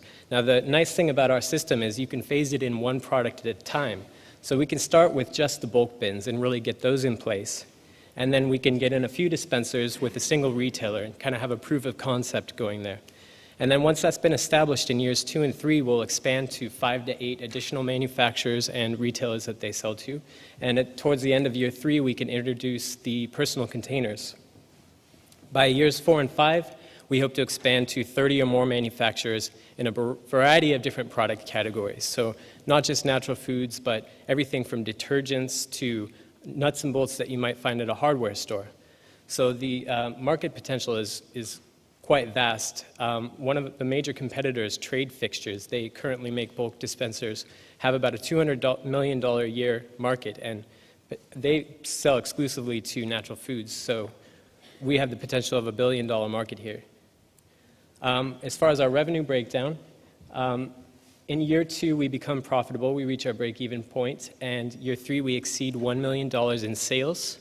And finally, in year 5, we achieve a 43% operating profit margin, which is extraordinary for the industry. And over the 5-year period, we accumulate $1.5 million in net profits. And given our initial funding rounds, we hope to give a healthy return to investors. In round 1, as you can see, we want to get $50,000 in our first month to help with the R&D and with the patents. And then in month 3, we want to get $200,000 to get the initial production run going. Now, as far as competitive advantage, we did a complete economic analysis to kind of verify that our system is going to be better for our customers, that it's going to be more cost effective. Now, we worked with Golden Temple of Oregon. They're a cereal company. They sell both bulk cereal and boxed cereal, and it was easy for us to project what it would be like with our system. We gathered the following data from them, and as you can imagine, each of these is quite different between the 3 systems. For example, if you look at fuel costs, when you're shipping a box of cereal, there's a lot of empty space in there, so it's not very efficient transportation. If you use a Marketainer bulk bin, it's filled to capacity. However, you do need to account for returning back, the reverse logistics, because they are reusable containers. So we took all of that into account, and we summed all the costs together. And it turns out that the Marketainer system is actually 75% cheaper than the bulk system and 85% cheaper than boxed. And these numbers here are for every 5,000 kilograms of cereal sold, which is a good estimate for annual sales at the Isla Vista Food Cooperative. That's our local food co-op. In addition to that, the payback periods are entirely reasonable. Our bulk bins pay for themselves in about 20 cycles, just by avoiding the cost of buying disposable packaging every time. Dispensers can make up their price difference in 6 months due to labor savings. And personal containers can be recouped in a single shopping trip, because every time you're saving 15 to 35%, it really adds up quickly. So a final key part of our competitive advantage here is the fact that we're an eco-entrepreneurial venture, and we did a lot of research to make sure that we really are the most environmentally friendly option.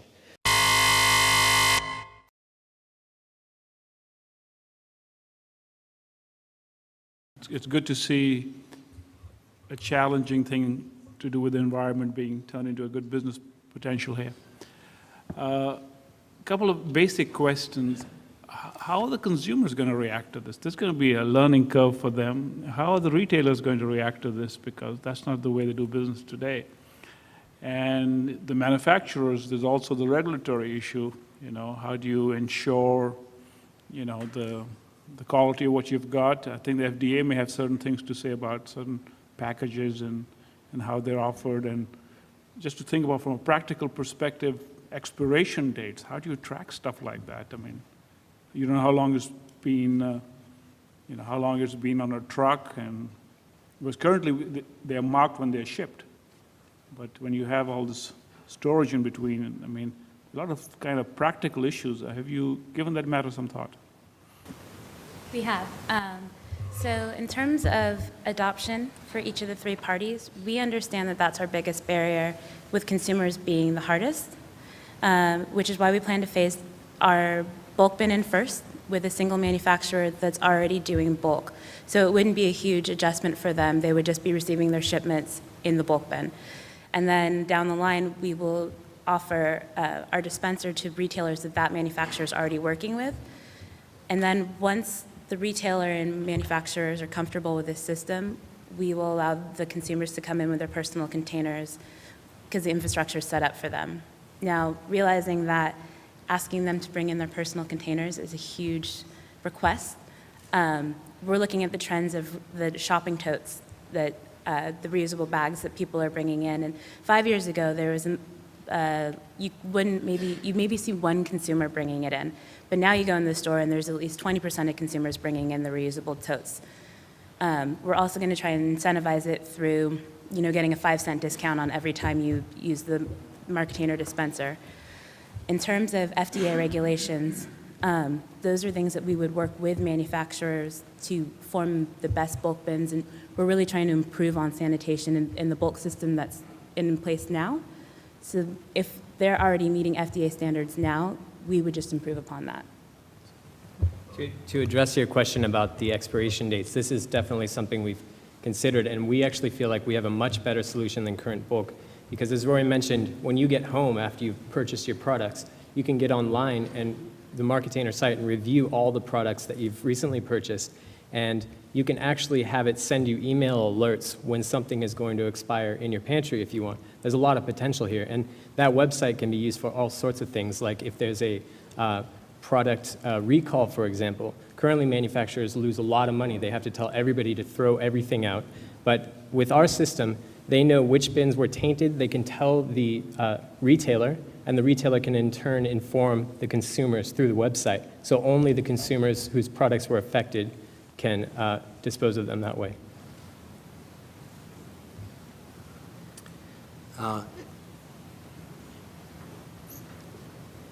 Nice job, and actually your presentation was very helpful. Some of the details around your target market and use cases I didn't get from your written presentation or your written plan.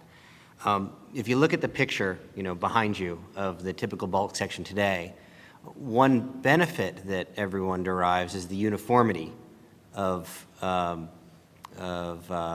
containers. And so it would be great if every single one of those bulk dispensers were one of yours. But how do you get from here to there? Do you really think it's feasible to go sort of one manufacturer at a time and have, you know, one or two things in the store look different? So let me ask 3 questions around this sort of broad topic. Number 2, I would imagine that in bulk you have a very, to use sort of, apologies for the web language that I can't help but use, long tail in sort of the manufacturers. I mean, where I get bulk wheat might be, not a name brand, if you will, down at Lazy Acres. And so that's the next question. How do you achieve ubiquity from that perspective? And then finally, I'm not sure I really got what the value prop is for the manufacturer. What's in it for them to switch from what they're doing today to using your bins? So first of all, to address your last question first, the manufacturers, first, like we said, we're going to work with manufacturers who use bulk system currently. Now, there is still a lot of disposable packaging on the back end there. Now, they have to fill a corrugated cardboard box every time, polypropylene bags. And looking at Golden Temple's numbers, it's about $4 for every shipment they send out. So that's just money down the drain every time. If they invest in reusable containers, they pay themselves off in 20 cycles, and they're expected to last upwards of 200 cycles. So it's really a smart investment for them. Furthermore, the increased branding potential is massive for them. There's really not that much out there. I mean, you've been to Lazy Acres. You see the bulk section, it's really no-name brands pretty much. But if you have the ability to decorate these things in a way that's never been done in a store, just poster-sized things, not boxes stacked, it can leave a really big impact on the customer. And we did do a lot of research. We interviewed a lot of retailers, manufacturers, and kind of got the feeling for this.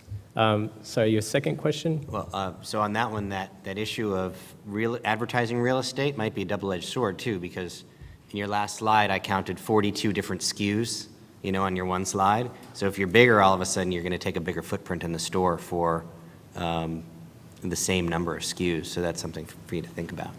So that was question 1. Question 2 is, how many different manufacturers do you have to cover? What's the concentration of manufacturers? How do you get enough of the business? And then the last one was, from the retailer's perspective, does it seem feasible from their point of view to have apples and oranges? So as far as concentration of manufacturers, initially we would go for the natural foods kind of market because that's where bulk has really it really has a presence there, and it's as a beachhead. And we do want to expand into additional product categories. If you go to the food cooperative, for example, you can buy everything from your vegetable oil to your laundry detergent in bulk there. And we want to kind of bring that to a more mainstream store. And hopefully that addresses your question. But you also mentioned about taking up a lot of space in the store. And when we worked with Walmart and got their feedback on this, this was actually one of the biggest benefits they saw in our system, because it's actually a far more efficient use of store space because the packing density is so much more. We can make our bins tall and skinny if we need to, and it has a much smaller footprint, and it allows them to fit more product into the store, which is what retailers are always going for. And again, sorry, did you want to address his last question? Okay. Did that answer it, or? Yeah, it's good. I guess I'll draw attention to your picture as well. I mean, I'm just thinking about eating some of those nuts, and you're taking that away from me. No more grazing. I'm not sure. I'm not sure how I feel about that.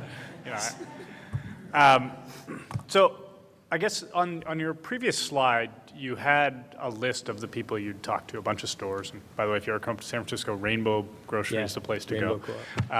But of those, in those discussions, so how many different retailers did you, because I think this is going to be core to sort of what you guys are doing. I mean, how are retailers going to do this? So how many different retailers did you guys talk to?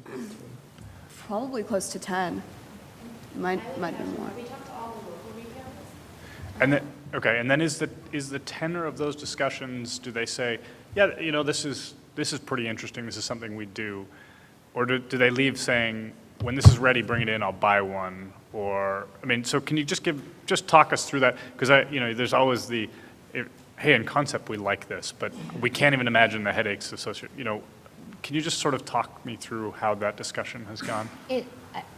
So I think we saw all ranges of that spectrum.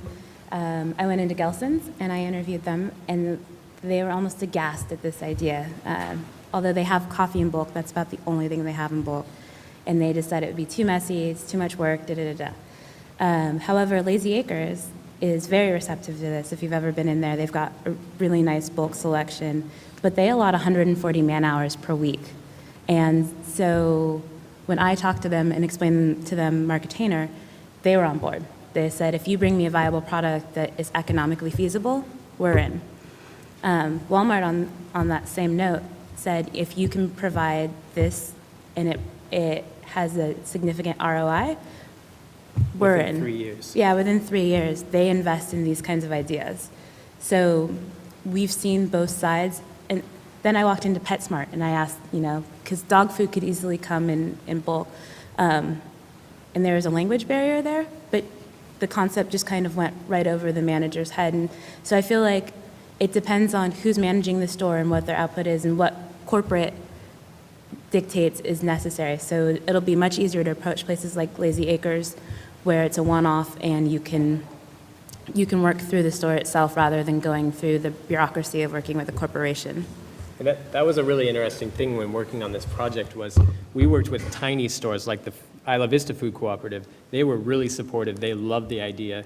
But then, like Gelson's wasn't very much so. But then we worked also with big stores. Walmart were really excited about it, and they said anything that has an ROI in 3 years, we will invest in. But then we initially approached Trader Joe's because they have a major packaging problem, and they would not hear anything about it because they rely so much on their packaging to get their brand name out. So it's all over the map, varying from sizes, but there's a lot of opportunity there.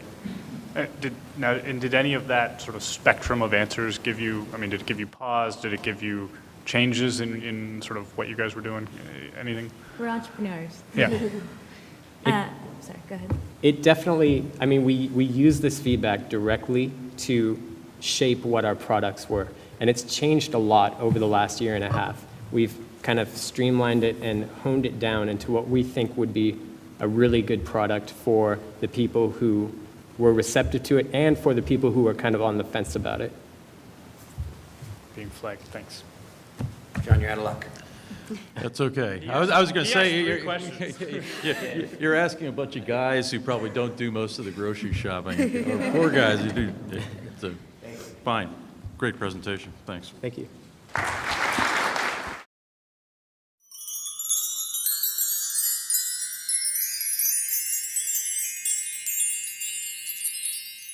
Differ Technologies is a technology development company which develops fitting room LCD touchscreen devices, thus creating the digital fitting room of the future. We'll be servicing the apparel retail market, and our product will benefit both the shopper and the retailer.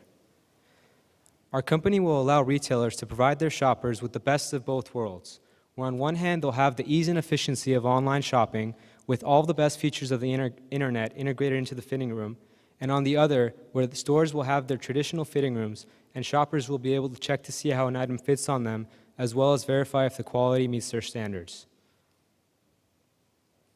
The apparel retail industry suffers from many problems. Among them is marketing, and that's because they're not using the technology that's currently available to them. For example, there's no personalized marketing, whereas on an online store, there are related items and suggestions made to them based on their current selections. There's also no way for them to interact with customers inside of the fitting room, where buyers make their final decisions. Theft is another problem plaguing retail stores. In 2008, the National Retail Security Survey showed that theft accounted for $12.79 billion in loss. Furthermore, the majority of theft occurs inside of fitting rooms, and that's because it's the one place in the store where retailers can't track their customers. The solution to these problems is an interactive touchscreen LCD device which will be placed inside of fitting rooms, thus allowing shoppers to have the entire store's inventory at their fingertips. This device will use RFID technology to automatically scan all of the items a shopper walks into the fitting room with an antenna placed along the doorway of the fitting room. On the right, you'll see a picture of an RFID tag, and on the left is a picture of what it would look like when it's integrated into a clothing item. Here's the graphical user interface of our design, and you'll notice all the items which the customer walked into the fitting room with along the center. Along the bottom, there will be related items to the item in the very center of the screen, the t-shirt. On the top left, you'll notice different sizes, different colors, and on the top right, you'll notice personalized marketing based on their current selections. If the shopper would like to see information related to a different item, all they have to do is use the touchscreen to change the item, and now the screen will reflect all of those changes. I don't know about you guys, but it's happened to me a lot of times where I walk into a fitting room with a certain size of an item, and I realize it doesn't fit me well. So I have to put all my clothes back on, go back out onto the floor, and notice that they don't even have it in stock. With our device, you won't have this problem anymore.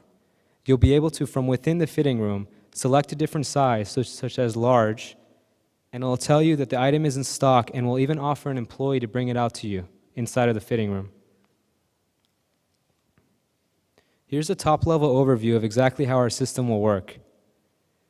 You'll notice the LCD touchscreen device on the top right, which will be placed inside of each fitting room, and in the center you'll notice a server which will be installed locally inside of each retail store.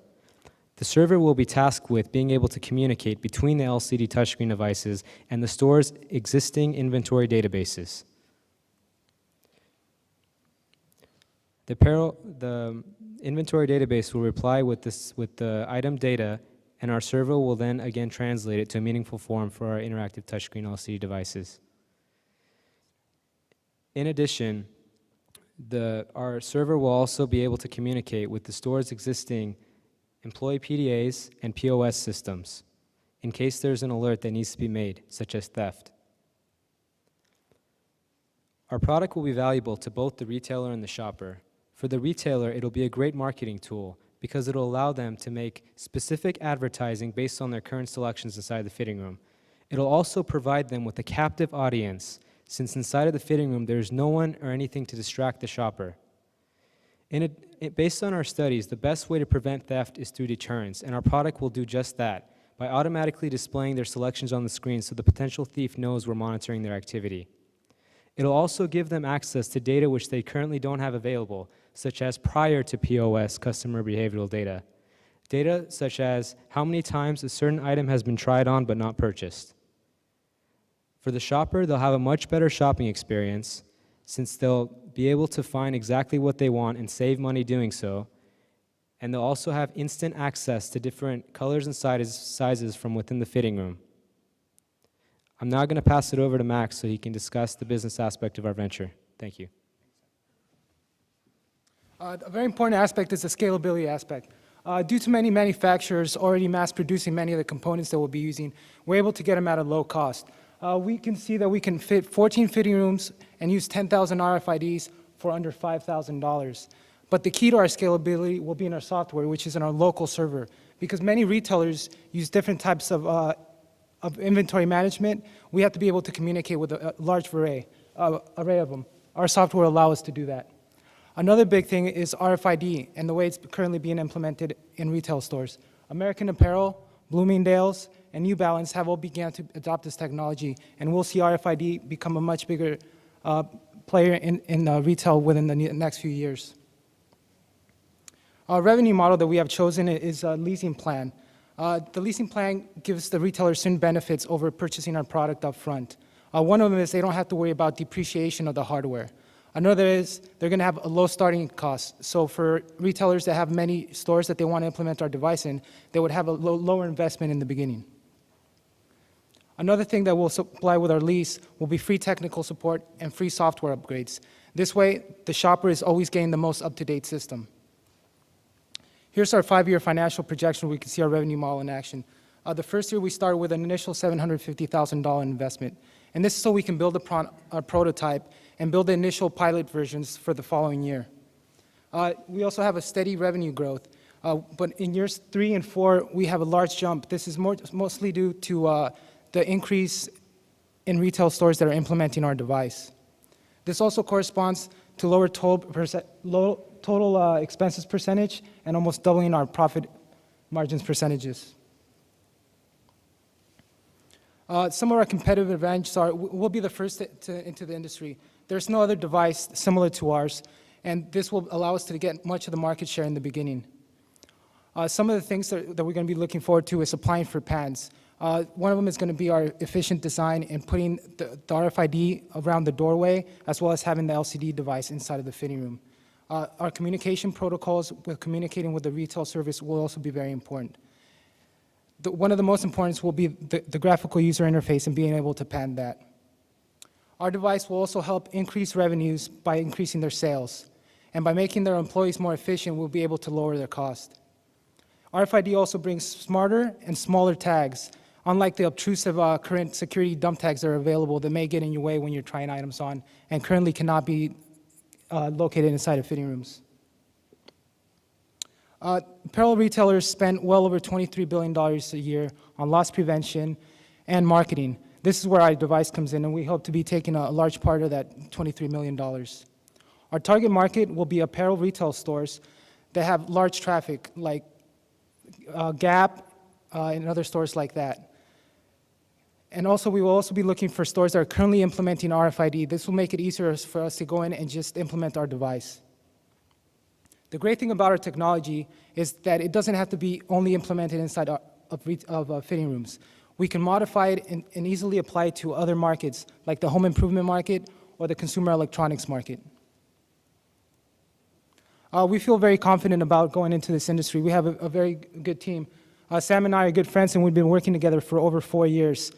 We both have good leadership skills, as we've both been involved in leading student organizations. Sam has been involved in undergraduate research, and he was also involved with a successful startup, New York Monato, and is an electrical engineering intern at Karl Storz. I also have a lot of research experience here and abroad, and am heavily involved in the technology management program.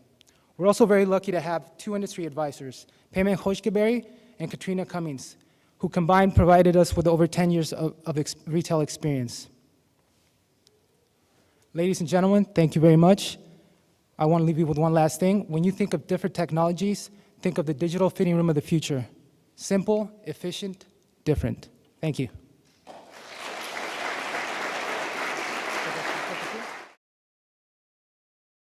Nice job. Your presentation really helped envision the user experience.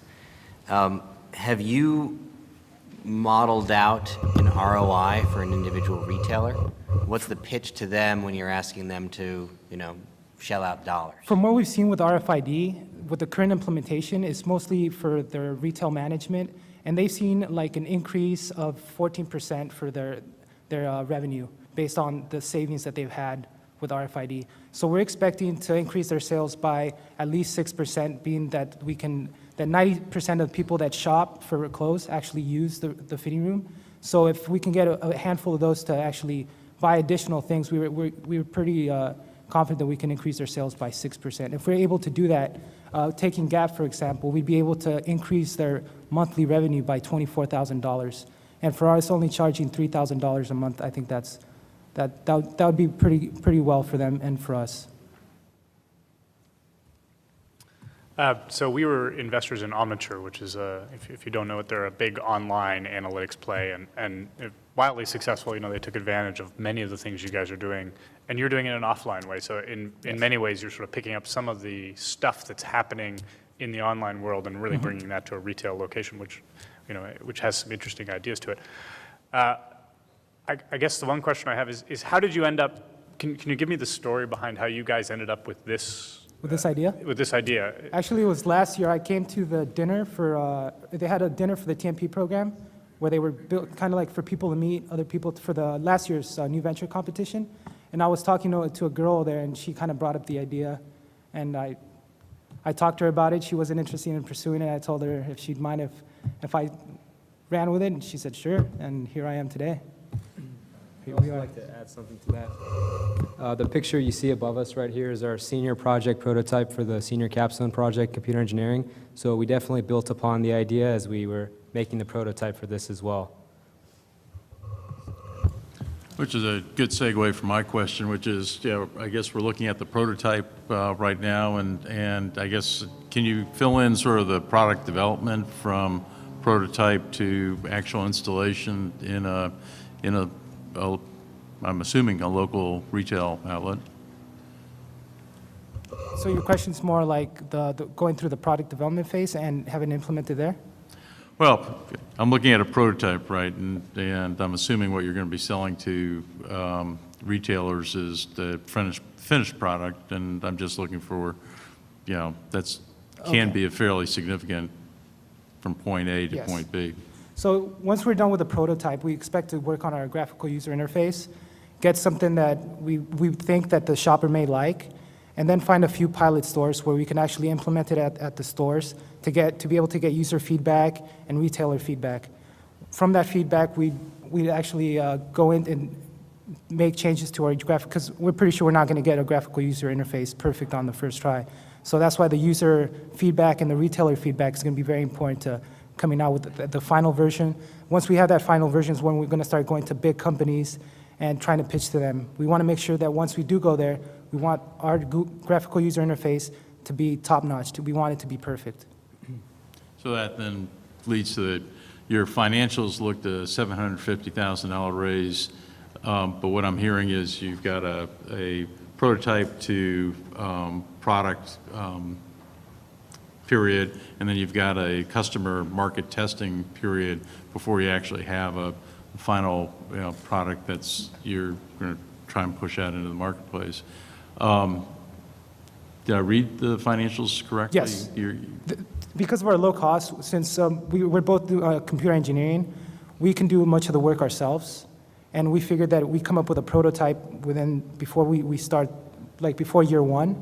And so by year one, when we actually look to find finding, we already have our device implemented in a few boutiques here in town where we only have to do maybe 4 fitting rooms, not as many, so it's less hardware. And we also we can pretty much go and talk to the owner and do a one-on-one and kind of get better feedback from the retailer and the customer that way. Okay, thank you. One quick question for you. You said the thing would sell for about $5,000? No, it would not. That's how much it would cost us. The material cost, that's how much it would cost us, $5,000, less than $5,000 for 14 fitting rooms. And that's if we include the 10,000 RFIDs. That includes the 14 touchscreen? Yes. That sounds a little bit shy. I mean, how big will this be? It's a small thing like that? What we're looking to implement right now is something like 8 inches, not too big, but the technology is always increasing and costs are always going down. And I figured the more time goes on, the more clients we get, we'd be able to buy in mass and get a lower discount for that. I'd like to add something to that. That $5,000 price, it also comes from our senior project prototype. We used estimates based on the actual products we used for our prototype. So since the screen size is a little smaller than we'd like it to be in the final implementation, we increased and found different products, but the estimate of 5,000 is pretty close to what we should expect in the end. And you recoup, I mean, nobody would have to pay the initial capital cost. You would get it back through your lease payments. Yes. Okay. We also, in the lease payment, there's also we also plan on charging a setup fee, because that's going to be a major part in our going out to companies, the installation of our device inside of fitting rooms and making sure everything's securely put in there is going to be another thing we have to work on. I love the completeness of the solution, but it seems like no small feat to integrate with a variety of inventory management systems, a variety of POS systems, a variety of smartphone platforms, as well as probably a web-based interface so we can communicate to you guys for administration. Have you mapped all of that work effort out, or is it all sort of on spec right now? It's not completely all mapped out, but we have an idea of how we want to go to it. One of the things that we're planning on doing is picking out certain retailers that use similar retail databases. That way, when we do make our software, it's pretty much integratable with those few. And we're also going to go after the largest ones. That way, the ones that can give us the most amount of a bang for our buck. We don't want to go after retailers that are small and using different types of database servers, because then we had to spend more money on engineering more software. For the different PDAs, we think that going to something like Java, where you can take from one device and put in another by using the internet, using data services like that, it would make it much simpler by making one software, one program, and being able to run on different platforms. What's stopping the retailers and their IT departments from doing this themselves? I mean, they've got all the databases, they don't need anything to translate. It's just providing a user input device so that they can get data off their databases and give them the choices that you're outlining here. Well, we feel that retailers, they into the apparel market, they're not into technology. We figured that because we are technologists, we know the technology, we know what's going to be better. Designing a graphical user interface for something that a shopper would want to use is very difficult. If you don't get that right, I mean, you're not going to, it can be the best technology in the world, but if the user doesn't want to use it, that's not going to happen. And we feel that because we know technology very well, we know what's out there, we're able to make a much better product, much cheaper than they are as well. So I think that's a plus for us, that we can get technology, make it better, make it cheaper. One thing that I really like, it was mentioned, is sort of taking lessons learned from online retail and applying it to brick and mortar. You know, a great analog is sort of the Amazon recommendations. You know, you're buying this, you might also be interested in this. And it's tremendously valuable because it increases shopping cart and therefore really increases the value of that visit. So kudos to you guys for bringing that thing that, you know, proven success in a different context to one that really needs some help. Yeah. Thank you. Thank you. Thanks, guys. Well done.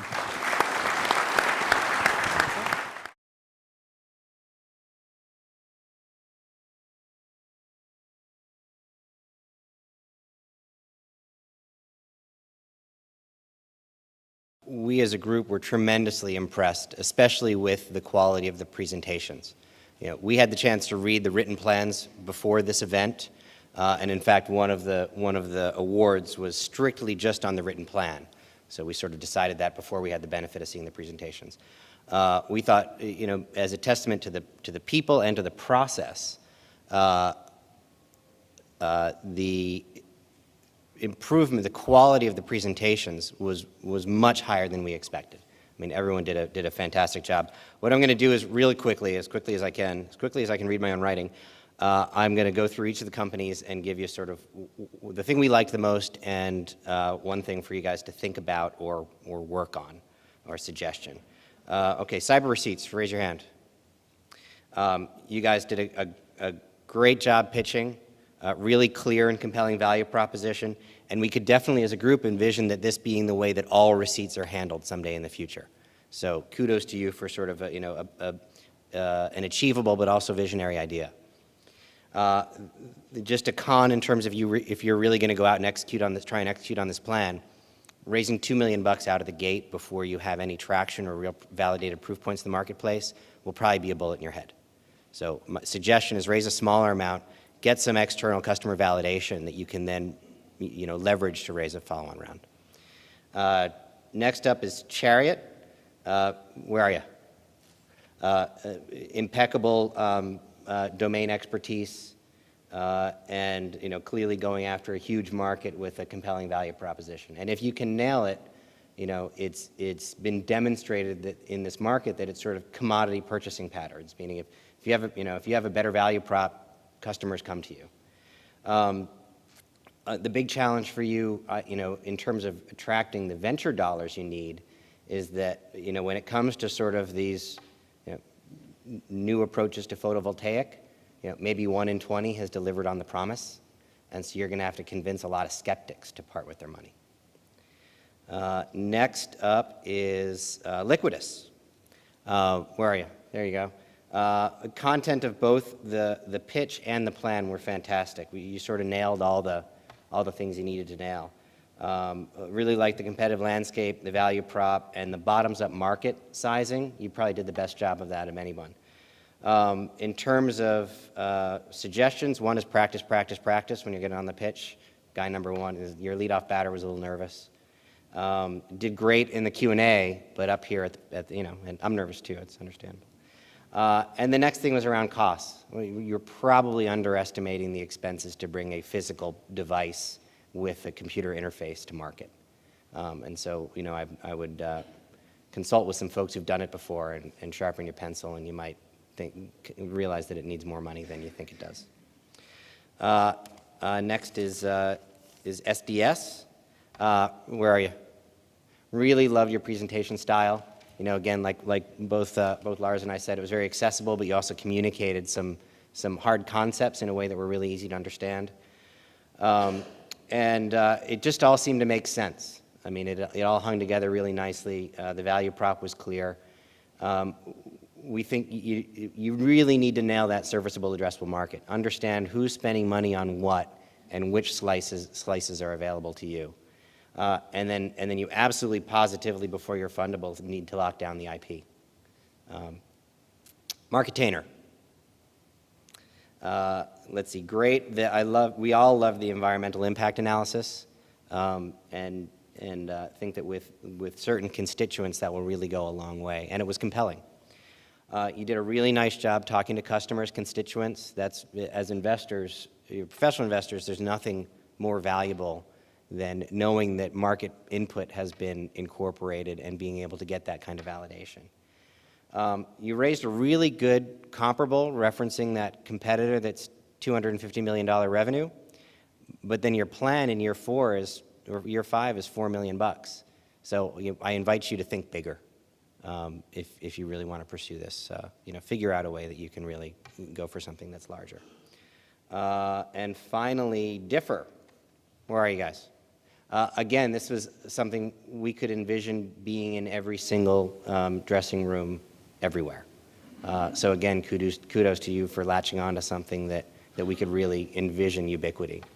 Again, a great value prop, as Lars said, sort of omniture for offline retail, which is, use that as, feel free to use that as your tagline, because it'll play with people like us. The questions we had, one is sort of why you? Because it seems somewhat derivative of a lot of things that are already out there. And so I encourage you to think hard about how you can secure some proprietary capabilities. And then the last thing is there's a lot of complexity, right? The system integration elements, the software challenges, it's a big bite to chew off. So think about how you could stage that, this concept of sort of a minimum viable feature set that lets you get out there in the market and then expand your footprint. With that, I will pass it off for one of the awards.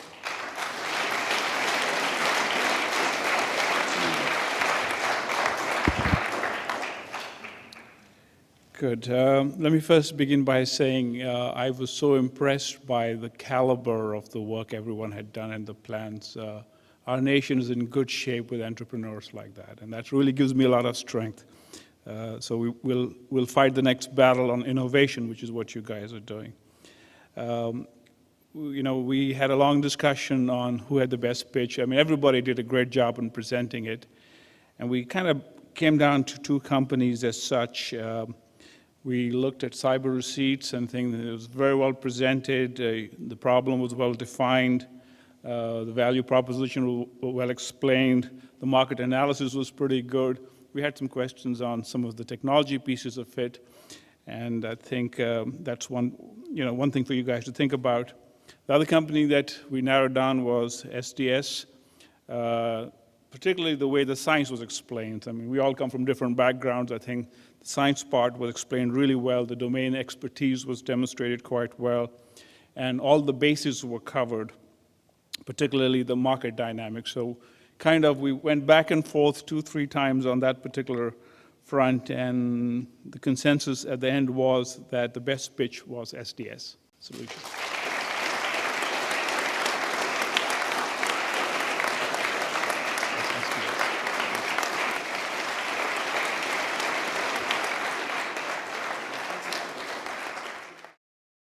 It's been a real honor. These plans, for those of us who have been involved with business plan competitions for the last 12 to 15 years, both here at UCSB, other UC campuses, and other universities.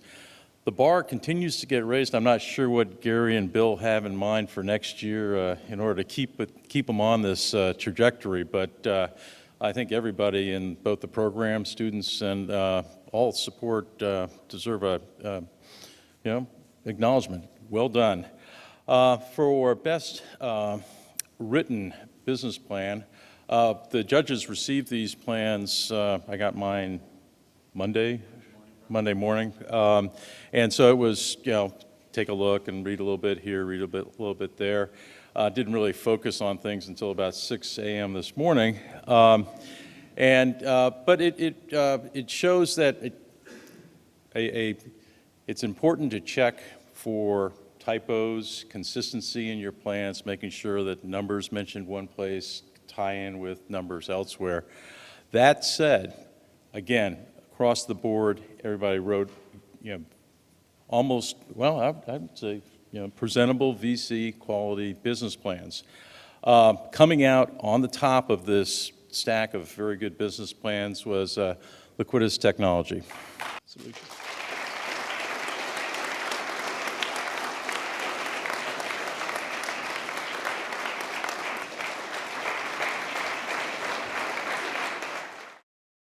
I always say in my job, we don't choose between good companies and bad companies. We typically try to choose between sort of good companies and great companies. So not winning this doesn't mean it's a bad idea. I think there's a bunch of fundable companies in there. I think different scales.